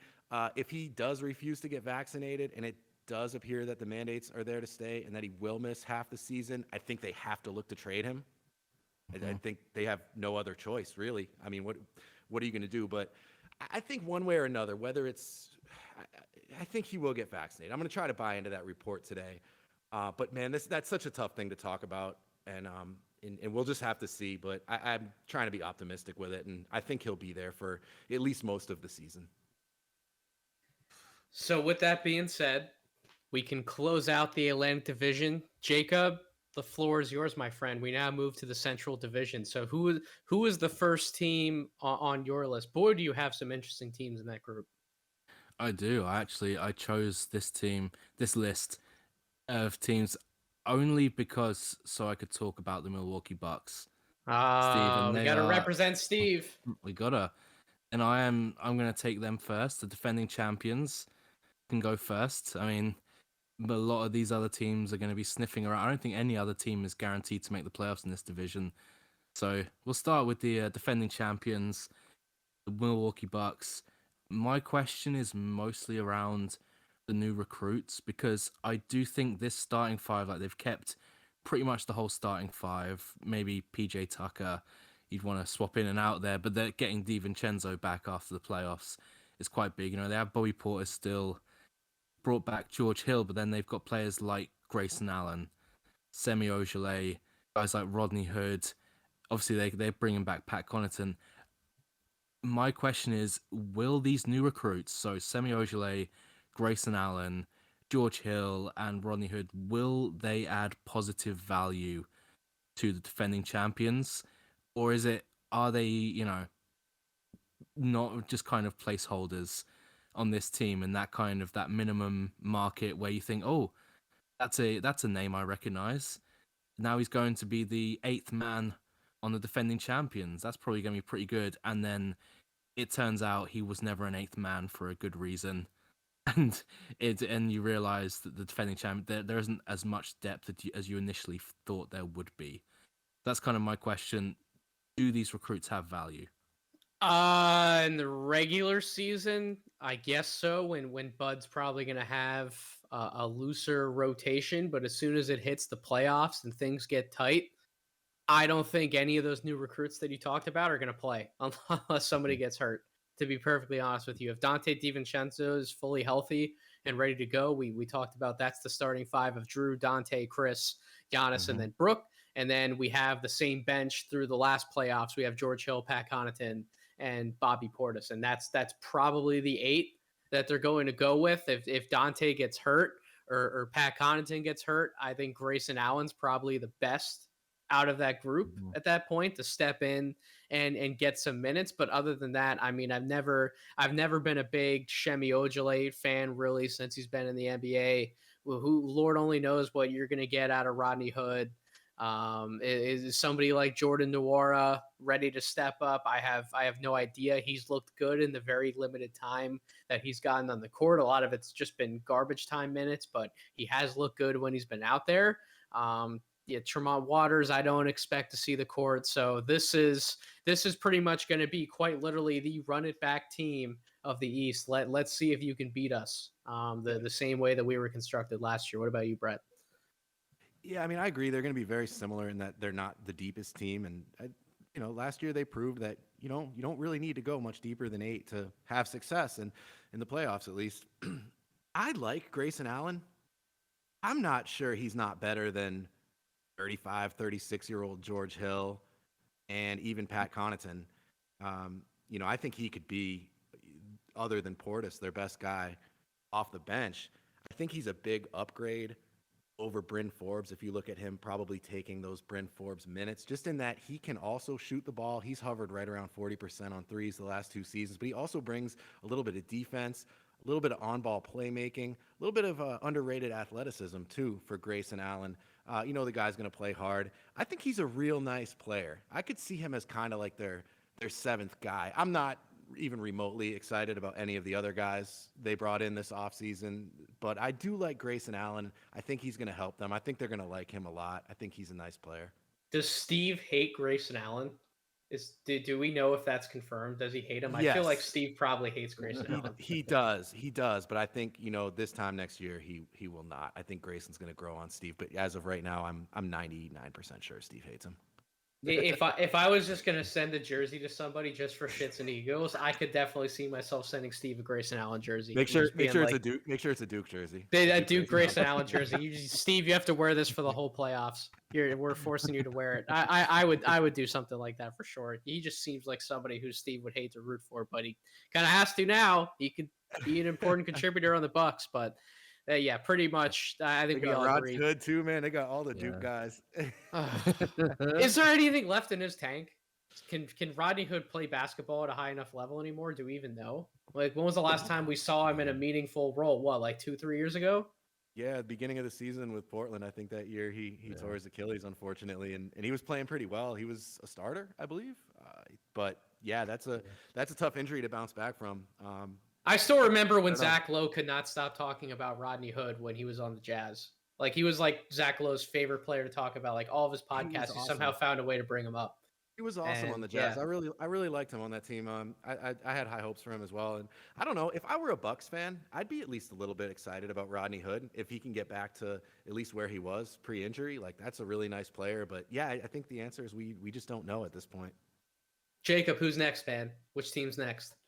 So I want to save one team for last. I'm going to go to a team I had trouble thinking of too much interesting to say about, and that's the Indiana Pacers. Sorry, Indiana.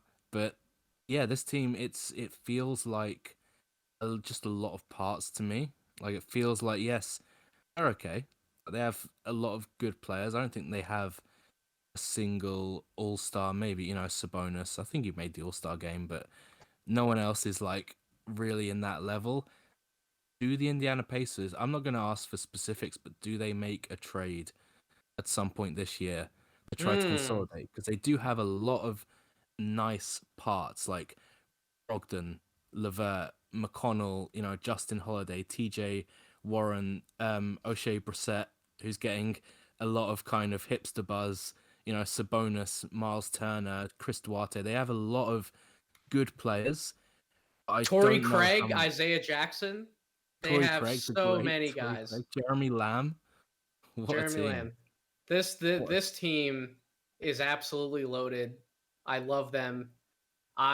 So last year, you guys very well know that I was bullish on the Cleveland Cavaliers, and before injuries happened, they were damn well poised to make noise. They were already impressing, bursting out onto the scene. I thought they could have been a real surprise team in the Eastern Conference. The Indiana Pacers are my team this year that I think is going to outperform everyone's expectations. I think a lot of people, especially in the national media, have kind of just like written off the Pacers because they didn't do anything in the play-in last year. Everybody kind of thinks that they're bringing back the same team. They don't have a true superstar. I don't know how much noise they're going to be able to make, but like when these guys come back healthy, especially when you're adding in somebody full time to the rotation like Karis LeVert. I mean, Karis LeVert, we know that he's a damn good basketball player when he's all right. I mean, TJ Warren was making some noise in the bubble down in Florida, making a lot of noise, broke my heart as a 76ers fan when he was just shooting daggers through the 76ers. They couldn't do anything to stop him. I love Sabonis. Miles Turner's still here. I do think they end up making a trade. I just don't know who the trade involves. Is it definitely are they finally ready to move on from Miles Turner? Is that the trade? Do they end up in some kind of trade for a star and they have to package together multiple perimeter guys like Brogdon, LeVert, Lamb, some kind of combination of those guys? I have no idea. I think a trade will happen. I just don't know how minor or major it will be. But even if no trades happen, I think Indiana is once again going to be a play-in team. I think they're probably at like that 7th seed.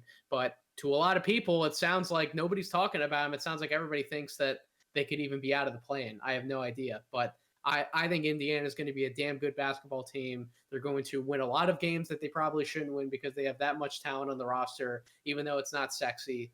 I'm all in on Indiana this year. What are your thoughts on Indiana, Brett? They're going to be in the mix.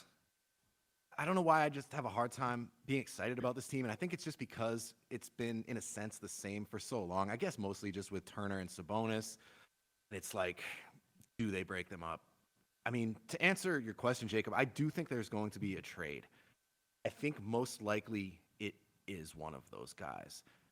If I were a Pacers fan, I think I'd want to keep Miles Turner. I think he's really underrated. I don't think he's been used properly.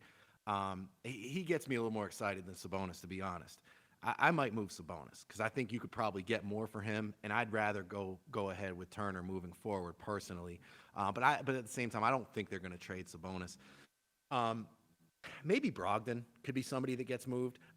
It's just like it almost feels like something has to give with this team just because there is so much talent, but it just doesn't quite seem to fit together. But I don't think that's going to happen anytime too soon. I think it would probably be at the deadline. They've got a new coach. Like I said, they've got a lot of talent. So they're going to see how it works, see how it fits together. Carlisle's going to have his input. But I do expect them to make a trade at the deadline if I had to guess now. I think LeVert's going to have a big season. Let me just say that about the Pacers. Are him and Brogdon two similar players to have in the starting backcourt? That's one of the reasons why I could see them moving on from Brogdon. I think LeVert's the better of the two, and I'm just not sure they fit together that well. We'll see what Brogdon can do off ball because LeVert needs the ball in his hands. That's who he is. That's what he does. He gets into the teeth of the defense. He creates, gets into the lane. He does that better than just about anybody. And I think he's a talented enough guy that you've got to let him do his thing. I mean, even coming back from that cancer removal surgery last year, he averaged like 21, 5 and 5 for Indiana. The year before, as a starter in Brooklyn, he was at like 24, 5 and 6. Anytime he's been on the court, he's been awesome. Wherever he's been, going back to his days at Michigan, he's just had worse injury luck than anybody. He's had so many foot surgeries. He's already missed 130 games in 5 NBA seasons. So it's just like if he can stay on the court, I think he's going to have a massive year, age-wise, experience-wise. He should be right in his prime, and I could see him emerging as like their guy, which seems strange to say because he's kind of the new guy on the block with this team, but I think he could be, establish himself pretty quickly. Is he that guy to be like the next coming of the Victor Oladipo breakout? Like quite literally in Indiana, where you look at him and you're like, oh shit, like all right, this guy's all of a sudden like an all NBA type guard. Like him in the bubble, I mean, he was phenomenal. He was one of the best players in that bubble. Like if you look at, before the playoffs at least, like he probably would have been all bubble first team. Of course, TJ Warren too. But yeah, I just expect LeVert to have a big season. That's something I'm going to be keeping an eye I on. agree. I think Karis LeVert's the better basketball player between him and Brogdon. If we're going to be honest with ourselves, I think that there are times where he's shown that he's even the better passer between the two. I would still kind of rather have a more traditional point guard next to either of them. But yeah, I think Karis LeVert's the more talented basketball player. And if you're going to ask me when it comes down to health, I mean, shit, the both of them have been in and out of the lineup for virtually all of their time in the NBA. So it's like that's a wash. You can't really use that as an excuse to pick between the two. So Jacob, which one of those two would you rather have? Which one of those two you think could possibly be moved? See, You're gonna take Brogdon, aren't you? Yeah, you are. the thing is, right? The thing is, all these guys are on very tradable contracts. Like Brogdon is their most expensive player, about 22 million, and they drop down like Sabonis, Turner, and Karis LeVert. They're all nearly 20 million ish. Like they have a lot of really tradable deals, a lot of deals you could package because then TJ McCollum's like 13 million. I mean, TJ McCollum's like 8 million. TJ Warren is like 13 million. Torrey Craig at like 5. They have a lot of deals where they could mix and match contracts and players and picks together to get different players. The problem is if I'm trying to get a star, if I'm trying to get like a star guard or a star wing, maybe I'm like packaging LeVert and Warren for like a really good wing player with picks, or with, maybe I'm throwing in like Chris Duarte in there as well. Just some trade to get a star. Brogdon is probably the guy I want next to that star more than Karis LeVert, just because Brogdon has, I think, more off-ball capabilities. I think he's been really consistent. Like he's in that kind of tier where you're below an all-star level player, but you're still really good. Like I still like if you said, "Oh, and Malcolm Brogdon is your starting shooting guard," I'd be like, "Yeah, pretty good. Like we're doing all right, guys. We're doing okay. We're maybe not great, but we're doing okay." I wouldn't. Yeah, I would probably also move Sabonis more than that. Like to me, Brogdon and Turner are the two that I would look to keep. Because I think their skill sets most comfortably blend around like a superstar wing or a guard. So they're the guys I would rather keep rather than Sabonis and LeVert, who maybe need the ball in their hands a bit more, a bit less spacing. But yeah, I just think this team, so many players between like 25 and 29, right in their primes with these really tradable contracts. A lot of them, if they're not positive value contracts, there aren't really any huge negative value contracts on this roster. Yeah, I just think they're primed to take a jump if they want to throw all their eggs into one basket. What would happen? And I know that this wouldn't happen. I wouldn't necessarily want it to happen, although I do like this player very much. I am bigger on Sabonis than I am Turner. But what would happen if you just flipped Domantas Sabonis and Ben Simmons? What would happen to the Indiana Pacers? Would the Indiana Pacers all of a sudden vault themselves amongst the top teams in the Eastern Conference? Because when you talk about fits, if Ben Simmons is trying to get to a place where he just fits basketball wise, much better than where he was, now all of a sudden it's Ben Simmons and 4 shooters. And you have Turner and Ben Simmons in the same front court defensively. Mm-hmm. It's a good fit. I think it's no secret that Simmons would like to be the man, and he could be the man on that team. I think for sure. So I think it would appeal to him in that sense, at least. Maybe not so much the market. I like the fit, man. I think it definitely puts them. It definitely makes them a lot better. It's hard to say. It's hard to project, but I think they'd probably be top 6 if they could do that. I think they'd be better with Simmons than Sabonis. Even if in a vacuum, maybe Sabonis is a better player, which I'm not sure about. But I wonder what would happen to Philly. That would be pretty wild. Super size. Yeah, I'd love to see a Sabonis and Embiid front court. That is just and Tobias Harris at the 3. Honestly, boys, it sounds like something Philly would do. To be honest, like let's just keep trying out all these freaking big players. Elton Brand's sitting there screaming in the front office, "Let's do it! Let's just be super size." I don't know, but yeah, that would just, man. If Indiana was able to pull off something like that, holy cow, they'd be right up there in my opinion. That'd be really interesting. Jacob, next team on the list. So, next team on the list will be the team that picked number 1 in the entire NBA this last draft, the Detroit Pistons. And this question is specifically tailored for the fact that I'm on a podcast with you, Nate. Is Cade Cunningham the real deal? He's not going to be this year. I don't think he's going to be this year, and I'm not. We have to dance around this topic very carefully because I don't want to break poor Molly's heart. But I don't think this year is going to be his year. I think he's going to need to adjust to the speed of the NBA game. He's going to need to adjust to playing against NBA athletes on a nightly basis. I mean, you saw it in Summer League when you go back and flip on some of the film, and Brett and I were there watching Cade in person. He is a very, very skinny player.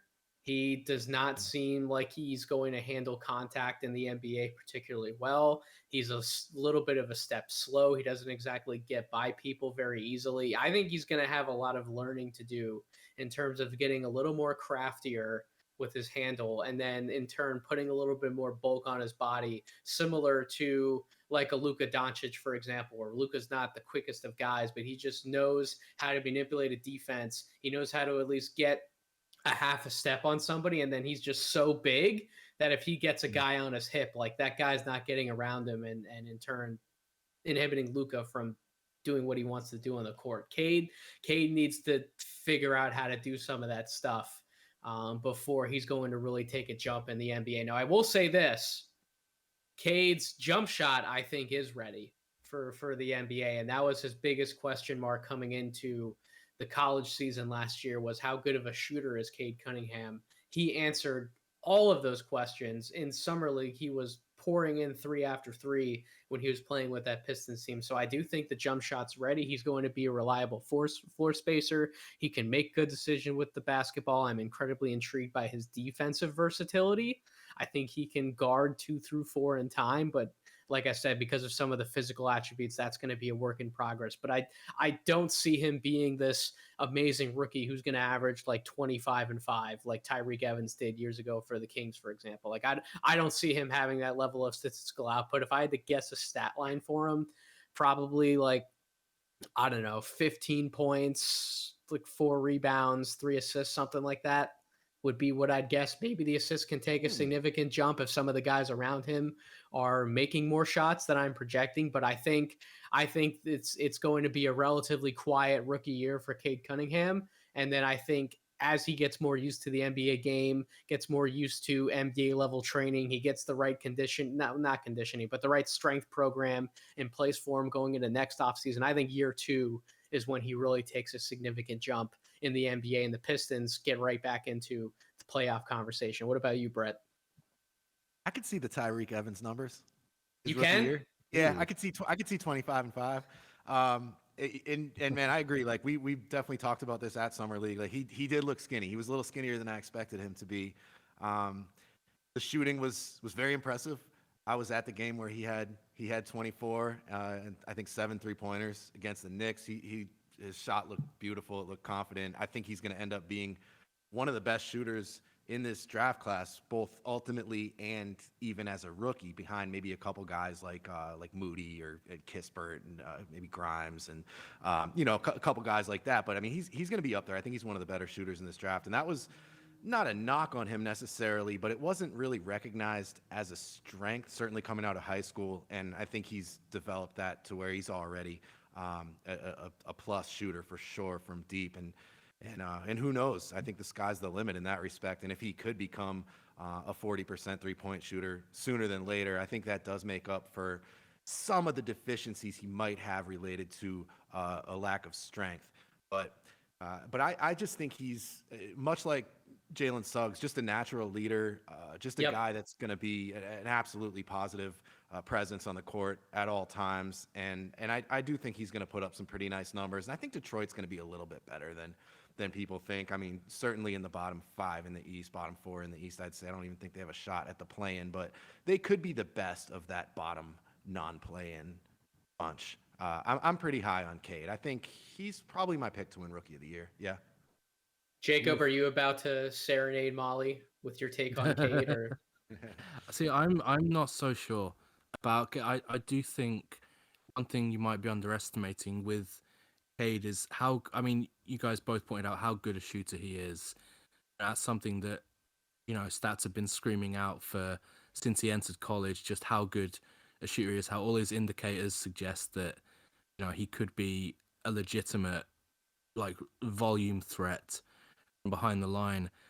And we've seen, I think, in the last few drafts that guys like that who come into the league with a real working jumper with range, they get a lot more rope as young players to just go out there and maybe make mistakes. They get a lot more, even if they do make mistakes, they're more likely to get thrown back into the game. So I think Cade is going to have quite a lot of opportunities. And I don't think outside of him, I don't see who else is really taking a lot of shots or who else is really dominating the ball. Like, yes, they've got Killian Hayes and they got Jeremy Grant. Jeremy Grant, Sadiq Bey are going to take a lot of shots, They're going to take a lot question. of shots, but how many are we talking about here? When I still think there's going to be a lot of room for Cade Cunningham to muscle his way into that starting lineup in the season, even if he doesn't actually start. I think he probably will, but if he doesn't, then I think he will be by the end of the year, just because he's so big. He projects to be good defensively. If he can get on, if he can get some more strength, he's already a very good shooter. I don't know if I would slide with him being rookie of the year, because I do think there are maybe other guys in better positions to do it. Maybe other guys who are going to be more eye-catching, like Jalen Green. I do think Cade, I don't know if I think he'll be a positive value player as a rookie, but I think we'll definitely, at the end of the year, be like, yeah, Detroit made a good pick still. I think so when we say positive value, you're probably talking like player efficiency rating along those lines, right, Jacob?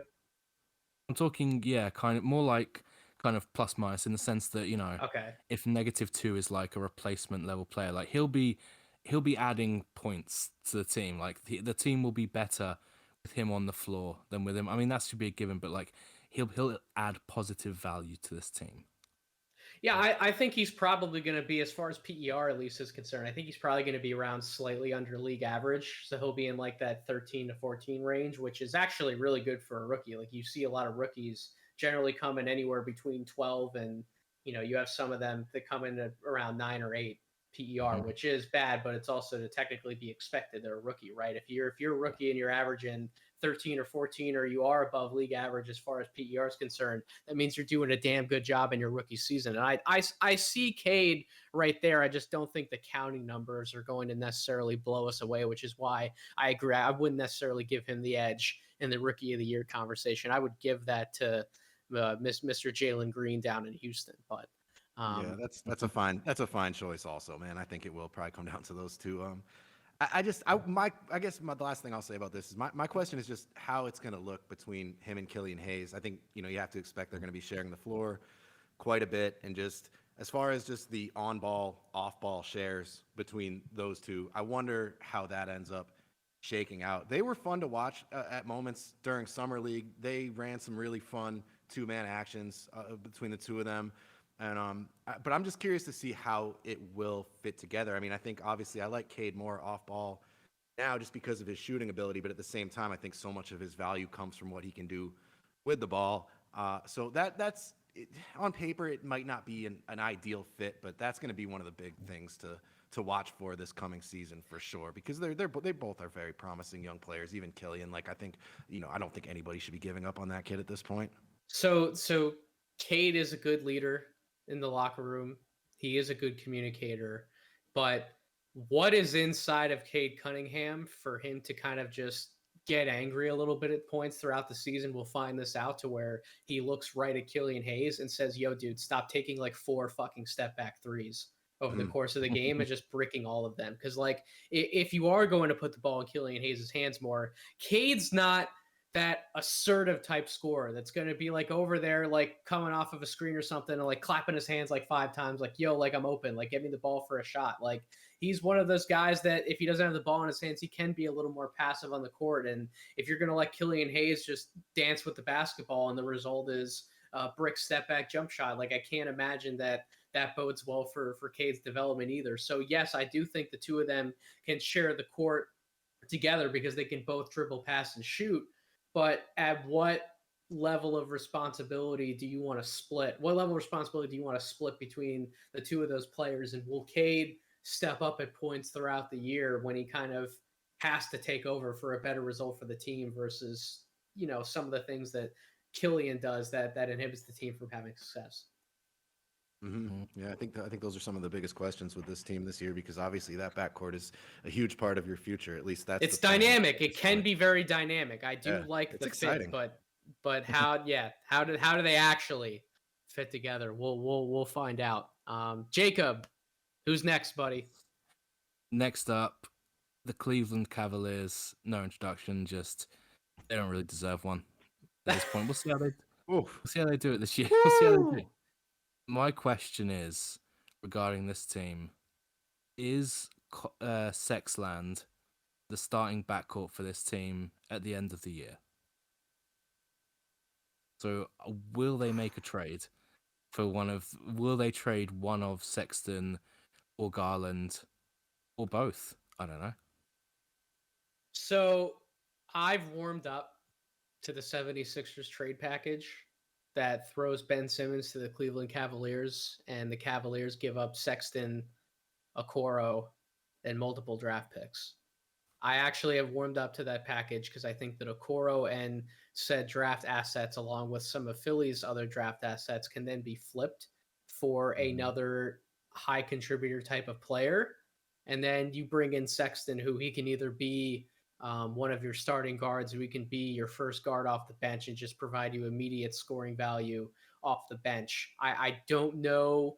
Again, Sexton's not going to help the 76ers win a title this year, but Sexton plus the combination of assets that could be flipped into something else for another starting caliber player should one become available. I think that package is enticing for after this season down the line, thinking long term. So I think that's probably the most feasible trade that would happen to break up the backcourt. If not, I think a deal could technically still happen. I just don't know what that deal might be. But I know for sure, especially after Jackie McMullen sticking her nose in the Sexland backcourt and putting out the positive publicity that Steph's in love with Darius Garland and he thinks that Darius will be a star in the NBA. I can't see the Cavaliers getting rid of Garland. So it's if they get rid of Sexton, and if they do, for what? And I think the most logical explanation would be they traded him for Ben Simmons. What do you think, Brett? I would love that if I were the Cavs to get Ben Simmons for Sexton. I'm not a big Sexton guy. I think he's another guy that we could see some regression from, especially as a shooter. Well, that trade would mean breaking up the Cavs and breaking your heart a little bit because you are an Okoro fan. Oh yeah, you had Okoro in there too, man. I don't know about that. I still might do it though. I still might do it. No, I'm a big Okoro fan, and I think he's gonna have a nice season. I think he's really gonna surprise people with some of the stuff he can do offensively that he did flash at Summer League. I know it was just Summer League, but you can still take some stuff away from it. And I think he's got a little bit of a playmaking chops that we might see. But I agree with Steph's assessment of Garland. Well, mostly. I mean, I do think he's gonna. I think he's primed for a breakout year. I think he's got a very bright future. I think he's one of the best passers in the NBA. I tweeted calling him top 5, and then I thought about it. I'm like, nah, maybe if we're just talking point guards, but he's up there in terms of like the passes he can make. I think he's certainly a top 10 passer in the NBA, and he's only going to get better. So yeah, I'm a big Garland fan. I think it's all about Garland. It's all about Mobley. It's all about Okoro. Sexton's a nice player, hard worker. You have to respect him, but I think he's just kind of the odd man out in terms of fit, in terms of just, these guys are all going to need their shots. They're all going to need their own growth. They're all going to need reps, and he feels a little bit extraneous at this point. So I do think they're going to move him. I don't think it's really any secret that they would like to move him. So I just think that I do think that will happen, and it's just kind of a matter of when. But so. If the 76ers would trade Ben Simmons to Cleveland and Sexton would be in that deal, you bring in Ben Simmons, my follow-up question would be, they just paid Jared Allen, but would they then try and move off of Jared Allen? and you He's would another have a guy that front could get traded. court. Yeah. You would have a front Mm. court of Ben Simmons, Lowry Markkinen, and Evan Mobley. Even without Ben Simmons there, I think Allen's got a little bit of potential to be traded. It just they're gonna see what it looks like with Mobley and him and Lowry, and they're not trading Mobley. Maybe they look to move Lowry, but I would not be shocked to see them move Allen if Mobley looks like he needs to be a 5, and if he's maybe a little further along than some of us expect. I wouldn't be surprised. I would say Sexton would be the most likely to be traded, but probably Allen after him. Yeah, I think there's definitely something feels to me slightly off about that. For like, I'm a fan in theory of all their young front court players in Mobley, Allen, Markkinen. But the thing that kind of strikes me as weird is that all these guys are like 7 foot tall. And this is like this is your 4 and 5, and I know like that shows how far the NBA's changed. But can you really run 2 7-footers out there right now, any given time? I'm not sure with some of these guys that you can. Maybe we'll see. Oh yeah, Mobley is he's more mobile than we initially thought, even. But to what extent? I'm really not sure. And something that really struck me about this team is that if you take their two most high profile guards in Sexton and Garland and Okoro, and then whoever you want to take out of that front court of maybe we'll take Mobley and Jarrett Allen. That means they have like 2 6-foot guards, 2 7-foot bigs, and then just Isaac Okoro, who's slightly undersized as like a small forward in the modern NBA. So this team is crying out for like 6'7", 6'8" wings. They have nothing in that range. They have like Cedi Osman is like their only kind of standout contributor over long periods of time. I do worry that this team is kind of top heavy. Like I certainly don't see this team in a big switching defense. Let's put it like that. I think it's going to be really interesting to see what happens with that front court. I think a big reason for them going and getting Lowry Markkinen the way that they did, I think that they understand that given Mobley's summer league performance, albeit it is only summer league, but I think that they understand that he's not going to be ready next year to have a breakout season, and that's fine. It takes big men longer to develop. That's why I'm still very much so on the James Wiseman train. I will remain on the Evan Mobley train, even though I would have him behind guys like Jalen Green and Cade Cunningham, but I still have Mobley right there. Somebody who's going to be incredibly valuable for Cleveland long term, just not next season. I'll be incredibly curious to see what happens. I agree, Jacob. It's a really, really, really weirdly constructed team. It's like all point guards and all bigs. And your wing depth it's Okoro, it's Osman. If Dylan Windler ever gets healthy, and if Lamar Stevens could actually contribute on an NBA floor in a much more positive way than he's gotten in some of the garbage time he's gotten in the past. We'll see what happens with the wing depth for Cleveland, but very interesting team. Bottom of the Eastern Conference, along with somebody that I'm going to talk about in my division. But so I guess last but not least, Jacob, would be the Chicago Bulls. They would be. And my question with the Bulls is, it's at what point, how often and how early do the Bulls pull out more small ball lineups? Because looking at this team, beyond Vucevic, they have Tony Bradley as the backup big.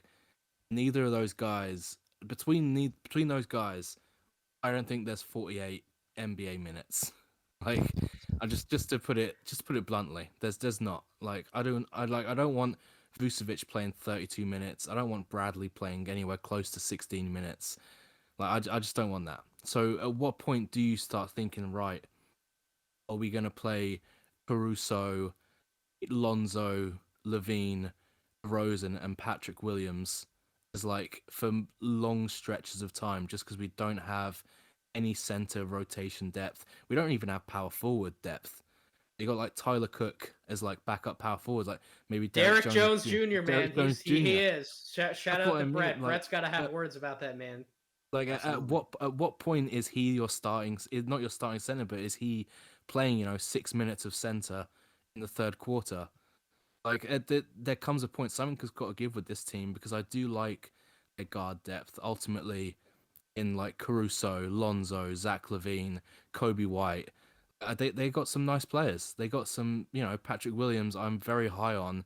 DeRozan, not so much. Like I think this team is going to be worse than a lot of people expect. But I do see quite a lot of small ball from this team, and I'm just wondering how much they lean on that. Can I tell you who I think might end up there to add more big man depth? Who? Mr. Andre Drummond from the Philadelphia 76ers. I think that Doc's going to get so sick and tired of Drummond at some point. And Embiid, we already know Embiid hates his ass. And I think they're going to realize at some point around the middle of the season that Paul Reed's going to be ready to play a lot more backup minutes for them. And I think that Drummond's going to get the boot. And if there's one team who does need big man depth, I agree with you, Jacob. It would probably be Chicago, and they'd probably be one of the teams to want to take a flyer on him, especially if Chicago is in the thick of the playoff race in the Eastern Conference. So that is actually how I think they're going to solve that depth at some point. Will I be right? I don't know. I usually get shit like that wrong, but I think it'd be really fun. I'd like to see some of those Patrick Williams at center lineups for fun. I mean, he's a strong kid. He's a big kid. Against certain teams and certain lineups, I think he could guard up a little bit. I think he could maybe hold his own there. That would be a really fun team. I mean, this team is built for speed. There's no question when you look at Lonzo, LaVine, DeRozan, Derek Jones Jr. can absolutely fly. And Patrick Williams is pretty athletic in his own right. So I would like to see that. And that's why, I mean, Vucevic makes sense for them in some capacity as a floor spacing big that has a lot of ability as a passer. I like him in the half court, which is going to be the majority of their possessions. But at the same time, I do think he inhibits their ability to run just a little bit. But, he's getting paid a lot of money. He's their guy. He's going to be playing 30-plus minutes. And then and Tony Bradley, I mean, he's not the most exciting guy. He's almost like a poor man's Daniel Gafford, actually. But just as a backup center, you could do worse for a guy you bring in on the minimum that still has a little bit of upside. When you guys are talking about backup big minutes, are you talking about putting Pat Williams at the 5 to sort of match small lineup for small lineup? Or are you talking about Pat Williams potentially just playing, not significantly, but as you said, Jacob, like 6 to 8 minutes, talking about playing him up against a true big? Because I can't see that happen. No, I can't see that happen. I can't imagine them matching him up against a true big. I mean, maybe some true bigs that aren't really as adept at taking advantage of their size. Maybe you throw him out there to try to force the other team to go small. But I would think mostly more of a reaction just to match up with a team like, say, Toronto that might be going small. I think that could be a fun look. I think the Bulls could maybe beat a team like that at their own game by putting Pat at the 5.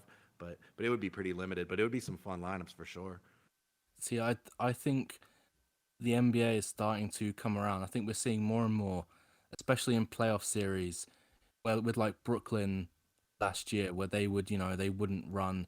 Even Blake Griffin wouldn't. They'd have like Kevin Durant would be their tallest guy on the court, but he's not a center in any capacity. And then they'd have, Harden. They'd have different players kind of moving up slots. I think the NBA is realizing that we don't actually lose a huge amount by going small. Like, yeah, we might take a couple hits in our rebound percentage, or our block percentage will go down. Maybe shots at the rim get slightly easier, but I think overall the data is starting to add up that it's not the intuitive negative that it isn't really borne out in the results. And I think we're going to start seeing more and more that no, we're just going to play this, 3-4 as our 5 for longer stretches of time. And I certainly could see, even DeRozan nominally being the 5, even though obviously he has no defense anyway, he wouldn't be adding any more. You'd kind of have to be covering up with wings like Derek Jones Jr., like Patrick Williams. But I do see a team like Chicago trying to lean into something like that to maximize their offensive talent. I just wish they had a guy like Achua as their second string center, like a guy that really could thrive in that role as a more versatile, mobile, smaller ball center. Yeah, they definitely, that is kind of a hole in their roster. But they're really well coached. I'm very high on Billy Donovan as a coach. I think he's going to figure it out. You know how I see this team almost? They're almost like Nets light, where Yeah, they've they're got gonna score 120 points, yes, but then they're gonna let up 130 points. yeah, they've got a couple of great isolation scorers in DeRozan and Levine, similarly to how the Nets do, obviously on a larger scale. But yeah, I think that's what they're going to be. I mean, I think they're going to be a good team just based on that. Just scoring a ton of points, probably giving up a ton of points. They're going to have some funky lineups. They're going to be fun. I think I'd probably have them on the top edge of the play-in.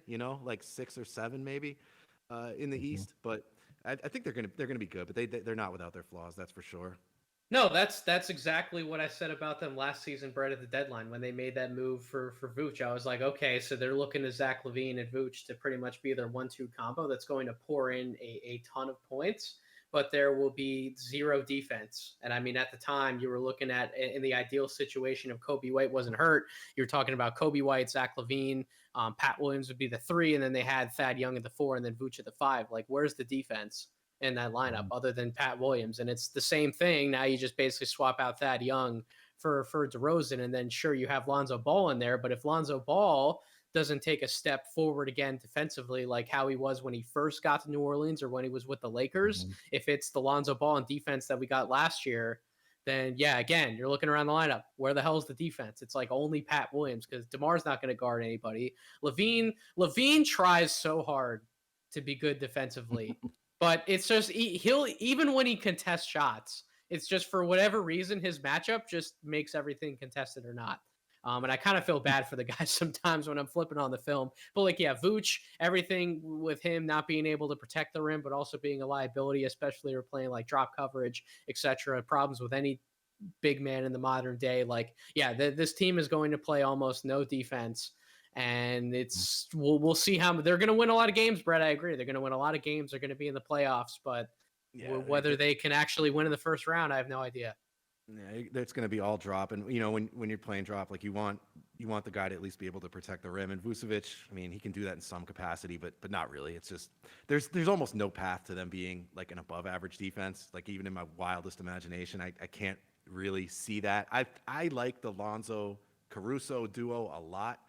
In terms of defense at the point guard position, when you look at, as far as like a starter and a backup, I think they're always going to have solid defense coming from there, but we all know that's not as valuable as big man defense in the NBA today, and we know about DeRozan and Levine's flaws. So they're going to be a lot of fun to watch, but yeah, they're going to get lit up on quite a few nights this season. There's no doubt about that. Smart basketball teams that know how to not just score in isolation, but also play within motion, run guys off of screens, backdoor cuts, teams that run a lot of those type of sets and call a lot of those plays more regularly than just clear everybody out to the weak side and let you ISO. Those teams are going to kill the Chicago Bulls because when you look at it, even Lonzo Ball at his best is more of an on-ball defender. Zach LaVine gives effort on the ball. Vooch is essentially, he'll block a shot by the rim when he's like right there. But these are all guys that are not good off-ball defenders, and you can literally backdoor them to death. Like if you Chicago against like the Phoenix Suns this year, I would expect Phoenix to beat them by like 40, 45 points, to be honest, because they can just obliterate that defense or lack thereof so easily. So yeah, I'll be incredibly curious to see what Coach Donovan's going to be able to cook up with the Chicago Bulls this year. All right, my turn, boys. Southeast Division. God, Atlanta Hawks. We'll start with them. My question: do the Hawks keep the team they have at the moment together through the trade deadline, or will they look to dismantle part of their young core and other assets to make a move for another star? And yes, guys, I am proposing that star is Bradley Beal. That trade's been rumored now by not necessarily the mainstream media, but people within the media, respected basketball minds within the industry have floated this trade out there. David Thorpe pretty much thinks it's going to happen. It's just a matter of when.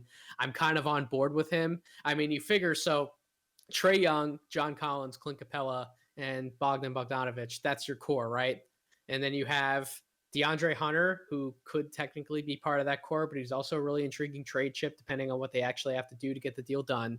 You have Cam Reddish, Kevin Huerter, Jalen Johnson, and Sharif Cooper. You have a starting five of very valuable young players and assets on top of everything else in terms of draft capital that they could trade. They control all of their own first round picks, I believe, through the 2029 season. So they have plenty to work with, could do plenty of alternating semi-protected or unprotected first round picks. They could do pick swaps. They have all those young players. They have the best package of any team in the NBA to put on the table for a trade for a star. The best name that will likely be available who actually makes sense would be Bradley Beal. Dame Lillard does not make sense with Trae Young. So I think that trade's going to happen. I don't know if it will happen this year at the trade deadline, but who knows? Maybe Bradley Beal lasts out. I think it's going to happen at some point over the next calendar year. What do you think?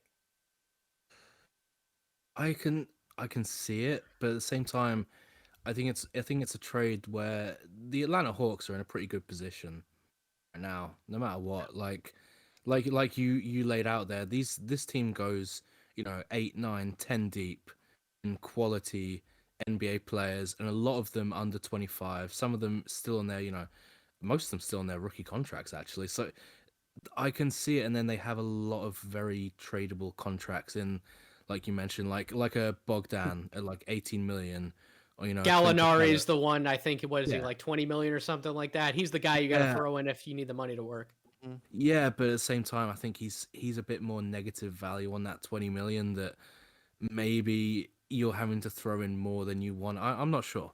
Maybe if you're set on keeping Bogdan, you're willing to throw more in to put Gallo into that deal, or throw in Jalen Johnson as a sweetener.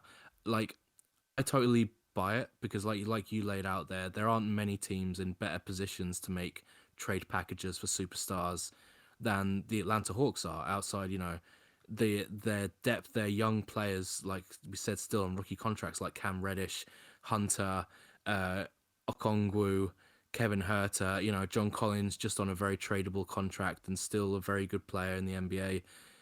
Yeah, I could see it, but at the same time, I don't think Atlanta are the type of team that are going to go out looking for that, because I think they probably expect a lot of internal growth. I think they should hope for a lot of internal growth, and they were shown proof of concept last year. This team, as it's currently constructed, can reach the conference finals, can be competitive on the right night against the best teams. If most of our players are under 25, we should be doing that and more next year. So yeah, as much as I do see them in the sweepstakes for any major moves, I don't know if they're going to actively pursue any of them, or they're going to actively look to, just kick the tires on. They're going to be the one to make that phone call first. I don't know.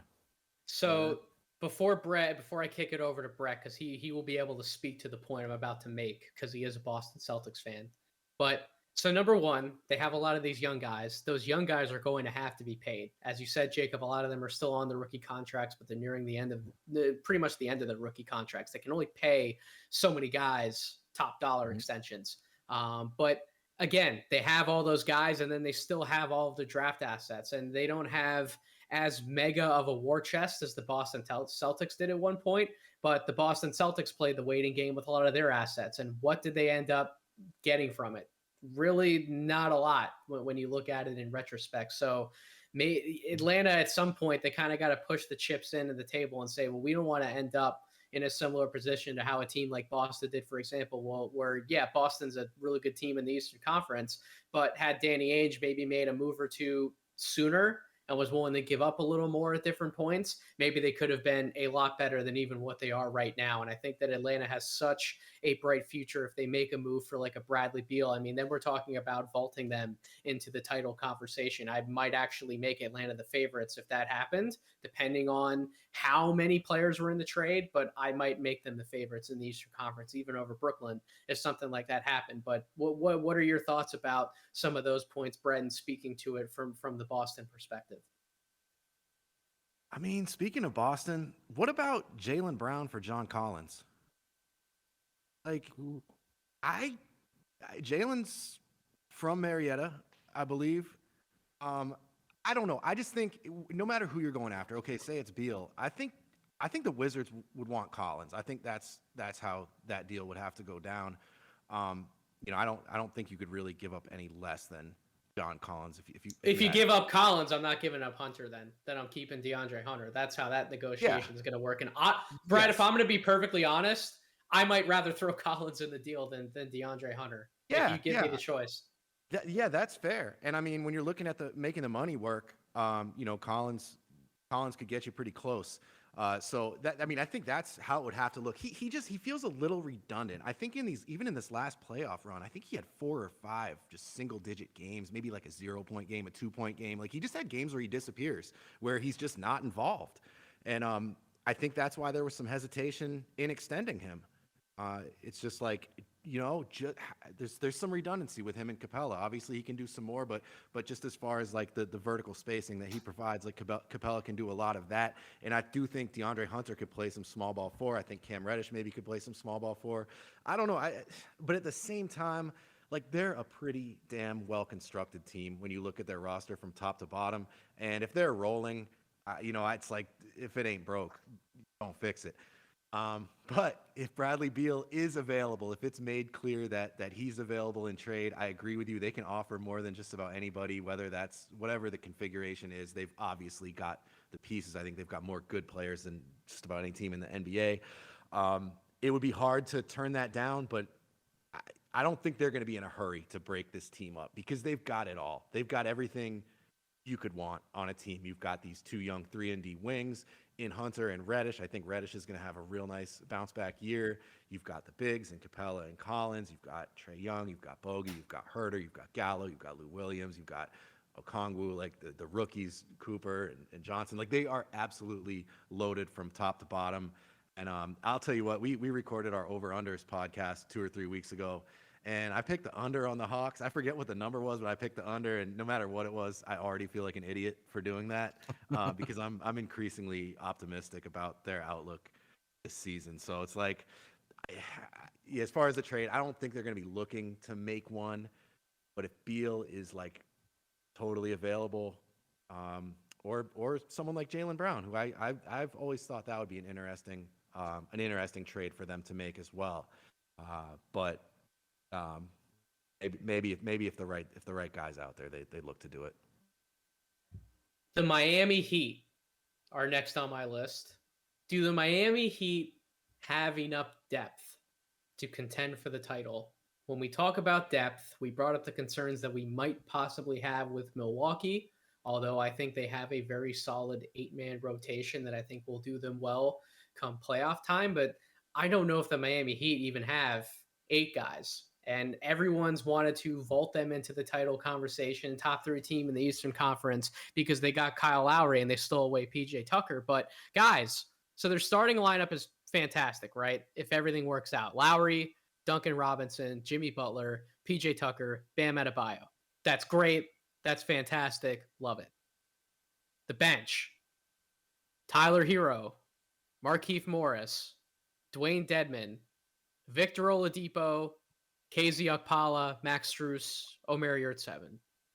Are you necessarily excited about the bench depth that I laid out? Because what if Tyler Hero doesn't take a leap forward back to what he was in the bubble again, and he kind of just stays the type of player that he was last year? What if Markieff Morris just decides to brick up a lot of jump shots? What if Dedmon doesn't have anything else left in the tank? What if Oladipo can't even play basketball next year because tragically he gets hurt again? KZ Okpala, is he ready to step in and play playoff minutes? I don't think they want Yurtseven necessarily playing a lot of basketball for them. Is Strus going to be a lights out shooter when the bright lights come on? Like, what if we're talking about Miami really has like 6.5 guys come playoff time going up against some of these other teams in the East? I want to love the Miami Heat. I don't know if that's enough to get it done. What do you think, Brett? It's a very fair concern, their lack of depth. I mean, I'd say just like on paper, like no other factors considered, assuming Depot can be healthy. It most of the sounds season. good on Yeah. paper when you don't want to think Yeah. about anything else. You Right, just look at right. the box score numbers. Yeah, just like I guess, when you look at Dedmon, I guess Markieff Morris probably coming off the bench, Hero and Depot, it's like, okay, that sounds like enough. But the thing with this team is they're old. Like Lowry's got a lot of miles on him. Like I don't know that I can count on Lowry being, that just 33-minute a game starting point guard for a full season. And then even some of these depth guys like PJ Tucker and Markieff Morris are getting old. Oladipo's obviously Steve knows that PJ Tucker might as well have taken a shit at center court for the Milwaukee Bucks in some of those playoff games. So like he knows, like, yeah, like they're gonna throw Tucker into the starting lineup. They're gonna hope that he's good. Well, he enabled them to play some awesome lineups with Giannis, He did. but that was pretty much just by being out there. You know what I mean? Yep. Like he didn't actually Yep. contribute that much, other than just allowing them to do that. And I guess he does give them some more versatility. And Bam's a pretty versatile dude in his own right. But yeah, I think that's their biggest concern is their depth. As far as Hero, that he's kind of I'm inclined to think he can make another big leap. That rookie class is so weird when you look at how it's gone for them. Like I almost think like those guys like MPJ and Hero, namely, that we saw in the bubble, just absolutely balling out. Like they almost had an advantage because they were basically second-year players that were still technically rookies playing in the bubble. Like they had all that time to develop. They were a little older. So I think it kind of worked in their favor there. But then I think with the quick turnaround time from the bubble, it worked against them. We didn't see the jump. Well, it certainly didn't work against MPJ, but like someone like Hero, like we didn't see the jump that we thought we might see from him. Like we didn't really see the jump even from like a Ja Morant that we thought we might see from him in his second season. And now maybe things will have leveled out for Tyler Hero. You know what I mean? I think he exceeded expectations initially and then fell a little short. And I do think that has something to do with the way the schedule has been during the pandemic. And I'm not ruling out a big bounce back campaign from him. And that would obviously go a long way. If you have a guy like that coming off your bench, he has the potential to be one of the best bench players in the NBA. I think he could be that good. So, but yeah, that's something we'll be keeping an eye on. But to answer your question, I'd say they're a little short on depth. They could use maybe another backup big. Would be nice. I don't know how much faith I have in Dwayne Dedmon, aka the Undertaker Dedmon. But yeah, I share that concern with their bench depth for sure. Yeah, this Miami Heat team is one of the ones where like you see it on paper and you think, ooh, they're going to be one of the best teams in this coming year. At the same time, like you said, Nathan, they don't have depth. They might not even have like an eighth man in this team. That's how bad it is in terms of depth. And I certainly think with the age of some of these guys like Kyle Lowry, like Butler's aging into his 30s, PJ Tucker, I think there is going to be a lot of just kind of chilling in second gear in the regular season. Just make sure we don't end up in a play-in and we're good. And then in a playoff series, to me, I'm already a bit down on like Lowry and Tucker. I think they have hit the aging curve quite hard. And I think with someone like Lowry, you're going to notice it less because he was so good and he's still going to be good. But with someone like Tucker, like you said, like there were entire strings of possessions last year where Tucker was basically irrelevant on the offensive end. And this Heat team doesn't have a lot of spacing outside, Duncan Robinson, Tyler Hero. So I think it's going to be very tough.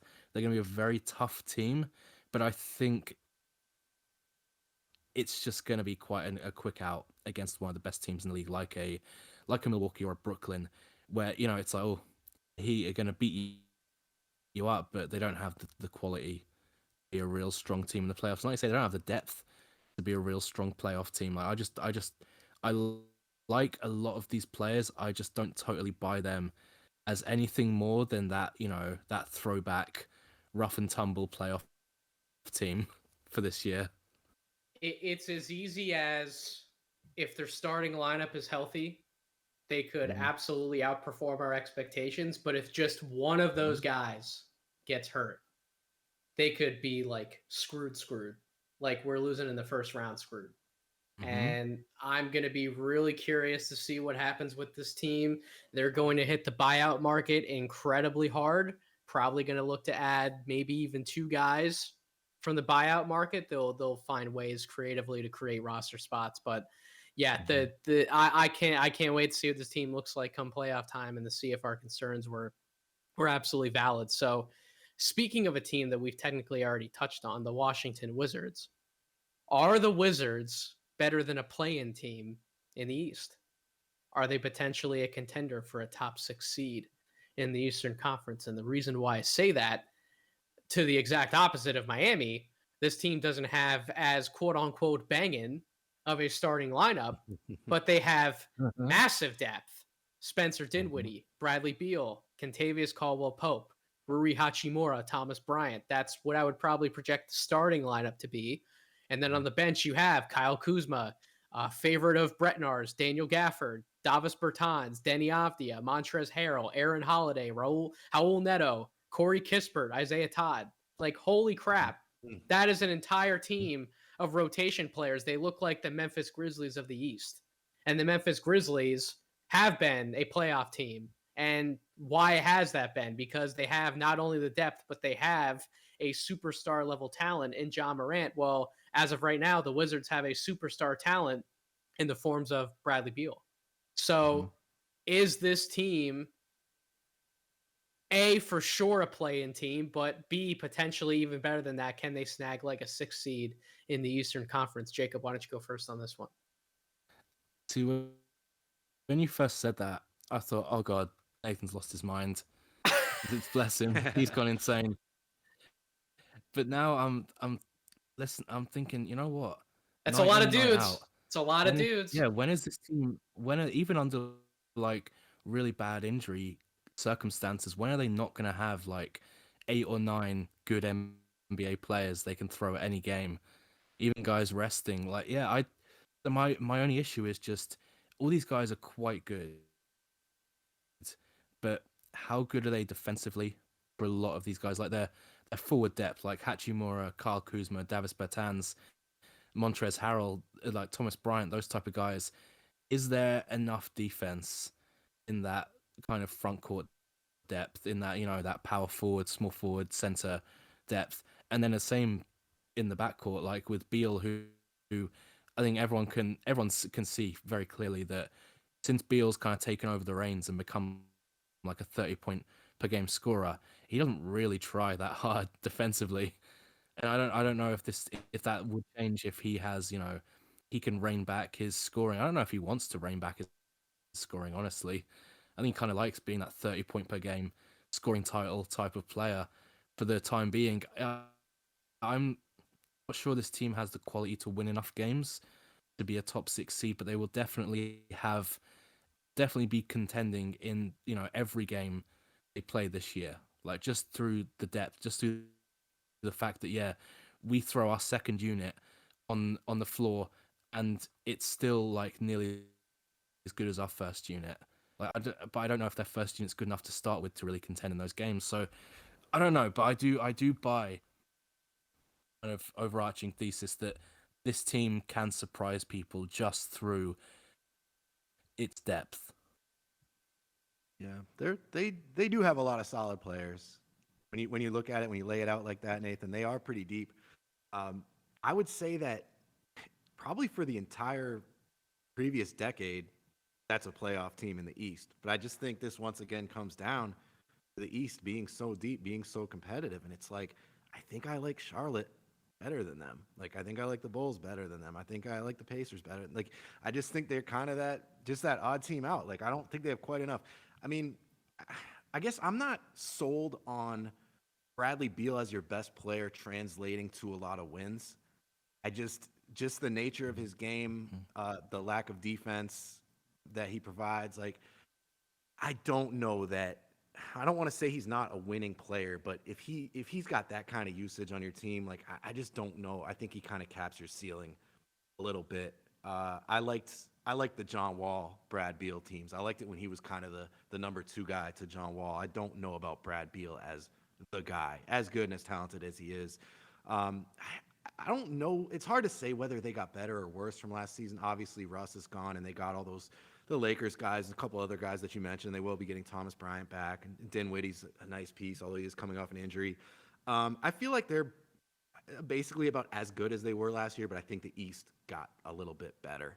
Not to oversimplify it, but I think they just kind of get bumped out of the picture there. And I see them as like the 10, 11, like on the lower fringe of the play-in. If Bradley Beal is who Bradley Beal usually is, if Spencer Dinwiddie can come back and average 20 plus points per game, and if Kentavious Caldwell-Pope can start at the 3 spot, provide enough defense on the wing, and hit about 36-37% from 3, I think this team could shock a lot of people. I will just leave it at that. But those are a lot of conditions to be met, even outside of some of the questionable depth that Jacob laid out at times on certain areas of the floor. So speaking of Charlotte, Brett, I'll just kick this one to you right away, since you were eager to talk about Charlotte. How big of a jump? How big of a jump can LaMelo Ball take? Will he become more than just a star in his second season? Yeah. I made a list a little while ago, actually, of guys that could take the leap to like a genuine star, like a bona fide star. I don't know if you want to call it a superstar or a high-level star. I think he has the potential to do that. I think he could be like the third best point guard in the East as soon as next season. I just don't see why not. He was so much more NBA ready and further along than even I, as somebody who was very high on LaMelo, expected as a rookie. He's got it all. And I think Charlotte got better. He's got some great pieces around him. He's got a great coach. And he's got the keys, man. Like, he can do whatever he wants. He is the biggest superstar that city has seen. Probably, I don't know, since who? I mean, he's a big deal there. And so I think he's got a couple things working. Like, if you're talking about stardom, he's obviously got just his personality, his swagger, who he is, his popularity, all that. And then he's got the on-court stuff where he is just such a dynamic player. So much fun to watch. I mean, I think this is a guy that could average 9-10 assists next season. I think he could approach 20 points per game. I think he's going to continue to just improve as a shooter, going to get more confident. We're going to be seeing a lot of deep threes from him. And I think Charlotte is going to be a good team. I think they're absolutely a play-in team. If I had to pinpoint a spot for them in the East, I would probably say 8 or 9. They were really good for a lot of last season. They definitely dealt with some injuries with LaMelo and Gordon Hayward getting hurt. But if they're at full strength with some of the moves they've made, I think Mason Plumlee's a really nice under-the-radar pickup. I think he really fits what they can do as a big that's mobile, that can pass the ball a little bit, that can finish above the rim. I love him. Kai Jones can do a little bit of that too, the above-the-rim finishing. I don't know how much he's going to be playing, but I just think they have all the pieces to optimize LaMelo. I think everything they're doing is based around LaMelo from here on out, including this past offseason. And I think they've got a lot of trust in him, and rightfully so. And with all that, I think I'm not saying he definitely will be like an all-star even this year, or like a superstar, or a bona fide star, or however you want to call it. But he's on your list.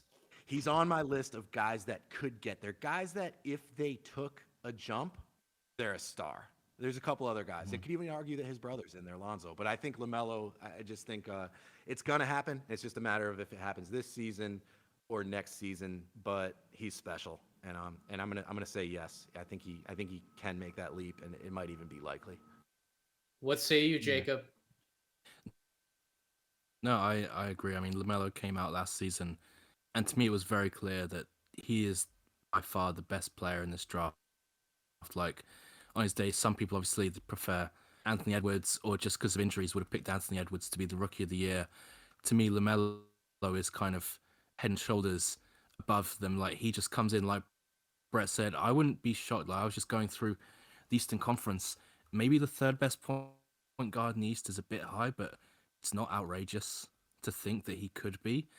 And at that point, like, he's an all-star to me. Like, he's already, like you laid out, one of the best playmakers in the league. Like, he came in, like, his brother, we can argue who's the better passer between him and his brother. I think it's probably him, honestly, but he came in shooting 35% from three, 75% from the line. You look at Lonzo, who came in at like 30% from three and like 50% from the line. Like LaMelo already comes in with the kind of shooting base that Lonzo's taken 3 or 4 years to develop, on top of being that playmaker. And if he's not as good a defender, LaMelo is still not bad defensively. Like, he's not Trae Young. Like, he could be a real positive defensive guard. I think so. I think him and his brother, they're so intelligent. They're so good at like reading the offense in front of them. I think he has so much potential on that end of the ball. Not like necessarily even all defensive potential, but just like, unlike players like Trae Young and even Lucas Still and a few other of those like superstar guards like Dame, for example, where yes, they are supernova offensively, but how much are they giving up defensively? I think if LaMelo can just cut that out completely, that automatically gives him a step up on these competitors. Yeah, I think like per 36 minutes, he averaged 28 and 8 last year. Like, I wouldn't be shocked if he put up something like that this season for real. If he does that, as like you said, Brett, like he's a star off the court. He's maybe the most like objectively famous person that's ever stepped into the league, like as a rookie, in terms of like he is already a celebrity off the floor. Before, like, he was already a millionaire. He was already like a big star among a certain generation before he stepped on the NBA floor. Obviously not as big a prospect as someone like LeBron or Zion or anything like that, but I given how the All-Star works, I would be shocked if he didn't make it next year, assuming he does take the jump that he should make as like a 20-year-old. Yeah, he could get voted in. I mean, I know fans don't have total say, I guess, the way they do it now, but he is wildly popular. What other point? So you got Trae, obviously ahead of him. Kyrie, assuming he plays, which is, we don't know. And then I don't know, maybe Drew. But like I mean, I don't think All-Star is out of the question. I think if he were to make All-Star, that would definitely be considered the jump to being a star, like almost by definition. Yeah. I think he is the third best point guard in the Eastern Conference. I mean, yeah. Already. I don't think he needs to prove anything else. I think he actually is. Is he better than his brother right now? Yes. Like, yes. It's like you think, because Lonzo's pretty damn good still. Like right now, Lonzo's pretty good. I don't consider Lonzo like a quote unquote point guard anymore, though. That's gonna be this year, though. I know he's technically the point guard in Chicago, like by default. But I think DeMar DeRozan's actually going to do a lot more with the ball in his hands than I think Lonzo will. But that might be a different debate for a different day. Lonzo's a little bit limited as a creator with the ball, whereas LaMelo can certainly do more. No question, LaMelo has more upside. I'm so excited for that team. I just love that team. I love that team top to bottom. MJ, the coach, the uniforms, all their players, Bridges. Come on, Scary Terry. I love everything about that team. The draft picks, so fun to watch. James Bouknight, Kai Jones, JT Thor, if any of them hit. Yep.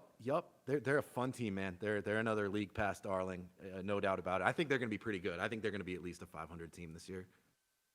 And last but not okay, no, they are least. They're absolutely least. The Orlando Magic. God, what the hell is this starting lineup? What the hell is the starting lineup opening night? Because I don't think, correct me if I'm wrong, Fultz and Isaac are not playing to start the year, correct? I don't believe so. So it's Jalen Suggs, Gary Harris, Terrence Ross, Chuma Okeke, and Wendell Carter is probably your starting lineup. I think that sounds correct. And then you have Cole Anthony, RJ Hampton, Franz Wagner, Mo Bamba, Robin Lopez, and Mo Wagner. That is a dumpster fire of a team. Like, do we have to say much about the Orlando Magic? Like, I don't know what else positive there is to say at this point. Like, Jalen Suggs is awesome. Jalen Suggs is going to make people flip on League Pass. RJ Hampton can be an exciting player. We know how I have felt about Cole Anthony in the past. I still technically have hope for him, although his summer league performance made me absolutely give him the stern talking to on this very podcast during my 2020 20 Tears revisit. It broke my heart, Um, Nathan. It broke my I- heart. But I'm with you. I on had to that. do it. I had you know, Brett. I had to be the stern parent. I had to give him the talking to. And yeah, if Fultz and Isaac don't come back, or hell, God, is it out of the realm of possibility one or both of them are even like traded this year? Like, I don't know what's gonna happen. I have no idea what happens with this. I would assume Gary Harris gets moved at some point, and maybe Terrence Ross. I think those are the two that I would definitely not Sharpie them in, but I might even be comfortable enough to pen both of those guys in as they're going to be traded at some point this year. And then what really, after those two, what really do you have? Like, God, are they going to win like less than 15 games? I have no idea. I think you have one of the worst teams in NBA history is what you have. I mean, really, like record-wise, I don't know. They could be like a 12, 13 win team. I mean, I don't see any way around it. They're going to be atrocious. Yeah. Who knows? So many questions. Again, mainly the guard rotation, what that looks like if and when Fultz comes back. What's Fultz even going to look like? It sucks that he got hurt when he did because he was really starting to come into his own, really starting to look like a good NBA player. That's absolutely a bummer. But yeah, I think they're going to suck. That's my deep insight into this team. One thing I will say though is to keep an eye on Mo Bamba. I think people have kind of given up on Mo. He actually had a really strong stretch at the end of last season, or really post-trade deadline, after they moved on from Vucevic. He put up some really encouraging numbers. His per 36 numbers were great last year, and a lot of times that it's like that year 3 is a make or break year. I think we give him a little bit of a pass. He had bad COVID. Like he couldn't even participate in training camp. I don't think he was there for the start of the season. He had some real long lingering effects from that COVID with his lungs, with his conditioning. So I kind of give him a pass for most of last year, especially considering the flashes he showed at the end of the year. So he's going to be kind of a fun guy to keep an eye on this year. And if it doesn't come together for Mo this year, maybe we do start to give up on him, but I'd keep an eye on him, and I think he could have a pretty big role. It's not like, Wendell Carter Jr. and Mo Wagner are all that as centers. So, that's what it's about though with this team, man, is watching these young guys develop. RJ Hampton apparently is 6'6" now, saying he's going to play some small forward. Seems very confident in that. So one of these guys is probably going to break out, whether it's Chuma or it's RJ or it's one of the guards or maybe even a guy like Mo Bamba that's like, whoa, like there he is. I think it's going to happen with one of these guys. It's just a matter of who, and they're going to try all kinds of different configurations, all kinds of lineups, all kinds of rotations, and just kind of see what they have going forward. I'm sure they'll make a trade. Gary Harris probably is that guy, just because is he on an expiring this year? I know he makes quite a bit of money. I'm not sure if it's expiring this year or next. But well, isn't Terrence Ross on an expiring? Yeah, I believe so. And obviously those guys aren't going to be part of their long-term plans. Although I think Ross is one of the more underrated players in the league, as a guy that Gary Harris is on an expiring contract, Brett. You are correct. Yeah, so you probably move him. But hey, man, I'm like looking for something to say about this. And no, Terrence Ross is not on an expiring. I think he'll have 1 year left after this. But I would expect both of those guys to be gone. To be honest, I don't think either of them are going to be there after the trade deadline. But Jacob, do you have any kind poetics to wax for us before we end this podcast? Because I feel like we can't end this on a complete sour note. You have anything kind to say about the Orlando Magic? Orlando. There'll be a real uplifting moment 2 years from now, opening day for the Orlando Magic, where we look down their bench and we see just how few guys are left from from this team. And I think we'll be like, damn, look how far we came. Remember that squad we had in 2022? And I think that'll be a real uplifting moment. And I look forward to that, to be honest, more than anything. I think they've got, a couple of these guys. They have about 10 throwaway players, like, Wendell Carter Jr., like Markel Fultz, RJ Hampton. All these guys, and then their own draft picks as well. I think they had a good draft this year, honestly, with Suggs and Franz Wagner. I think a few of these guys, there's 10 of them. 3 of them are going to be pretty good NBA players as long as the Magic don't fuck it up. So, they should have some depth in a few years. It just might be rough for now. Suggs Yeah, is the only guy I have confidence in. Like absolute Cool. confidence in. Like he's not going to mess this up because the other guys either they've really come down from my expectations of them or they're just hurt all the time. So I don't know. yeah. Guys. I'll tell you know what. One positive thing though, also is Jamal Mosley. I like the hire a lot. Yes. He comes in very highly regarded. He's been an assistant coach forever. Like we talk about Udoka being kind of long overdue for getting a head coaching job. Jamal Mosley's also in that conversation. I think he's been an assistant for like 14, 15 years anyway. He's been under Rick Carlisle the last few years. He was actually the guy I wanted to see Portland hire as head coach, and I think the Magic are very fortunate to have him. And look, man, I mean, he's starting from the bottom. I think sometimes that's the best way to do it when you bring in a new coach who you plan on having there for a long time. You sort of start from scratch. And I think this is what starting from scratch looks like in the NBA. And it's going to be a rough year if you're hoping to see some wins from this team, but the future is definitely bright. Shout out to Mr. Mosley. First of all, I love seeing more diversity in the coaching ranks, period, in the NBA. But I also like to see guys who have paid their dues finally get their chance to get up on the big stage a little bit and get a head coaching job. So absolutely for both of those reasons, I agree, Brett. Major props to Coach Mosley. But with that being said, that's going to do it for this edition of the podcast. We will have part 2, Western Conference, coming out fairly shortly after we release this podcast. So definitely stay tuned, but continue to follow us on social media at Draft Deeper. Make sure to have this podcast in your regular rotation. Have it subscribed wherever you get your podcast, Apple Podcasts, Spotify, YouTube. Subscribe to the Overstated NBA show. Pretty please subscribe to that podcast over there. Listen to these guys every week. They do incredible, fantastic work. I'm so honored to have them on wherever I can and do a lot more work with them. Follow them. They are on Twitter. I believe it's at the Overstated on Twitter, correct? Correct. And then Brett, give your Twitter handle since you've become an incredibly awesome follow on Twitter yourself. My name is Hooperbole on Twitter. It's like hyperbole, but HOOPERBOLE.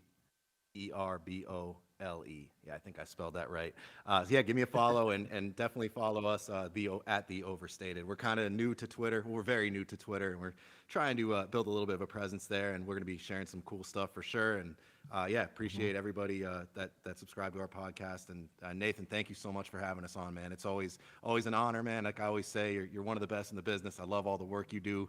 And we always have a lot of fun when we get together for these podcasts. So don't thank me yet. We got to record part 2. You might be sick of me by the time we get through part 2. But Jacob, are you going to get a Twitter? Are you going to get your own Twitter? I probably should, but I'm very bad with all technology. Like you should see like our like group chat. Brett's been like, oh shit, I just figured out like how to retweet something. I'm like, I don't even know what you click. Like, I don't know how to like make chains on Twitter of like comment threads. I don't know. It doesn't make any sense to me. I will try to be less of an old man. No one's worse with technology than I am, so you have absolutely no excuse. Get on the Twitter, Jacob. I want to see you over there. Everybody out there listening to this podcast, thank you so much again for tuning in. Tune into part 2, Western Conference. And in the meantime, have a wonderful rest of your week.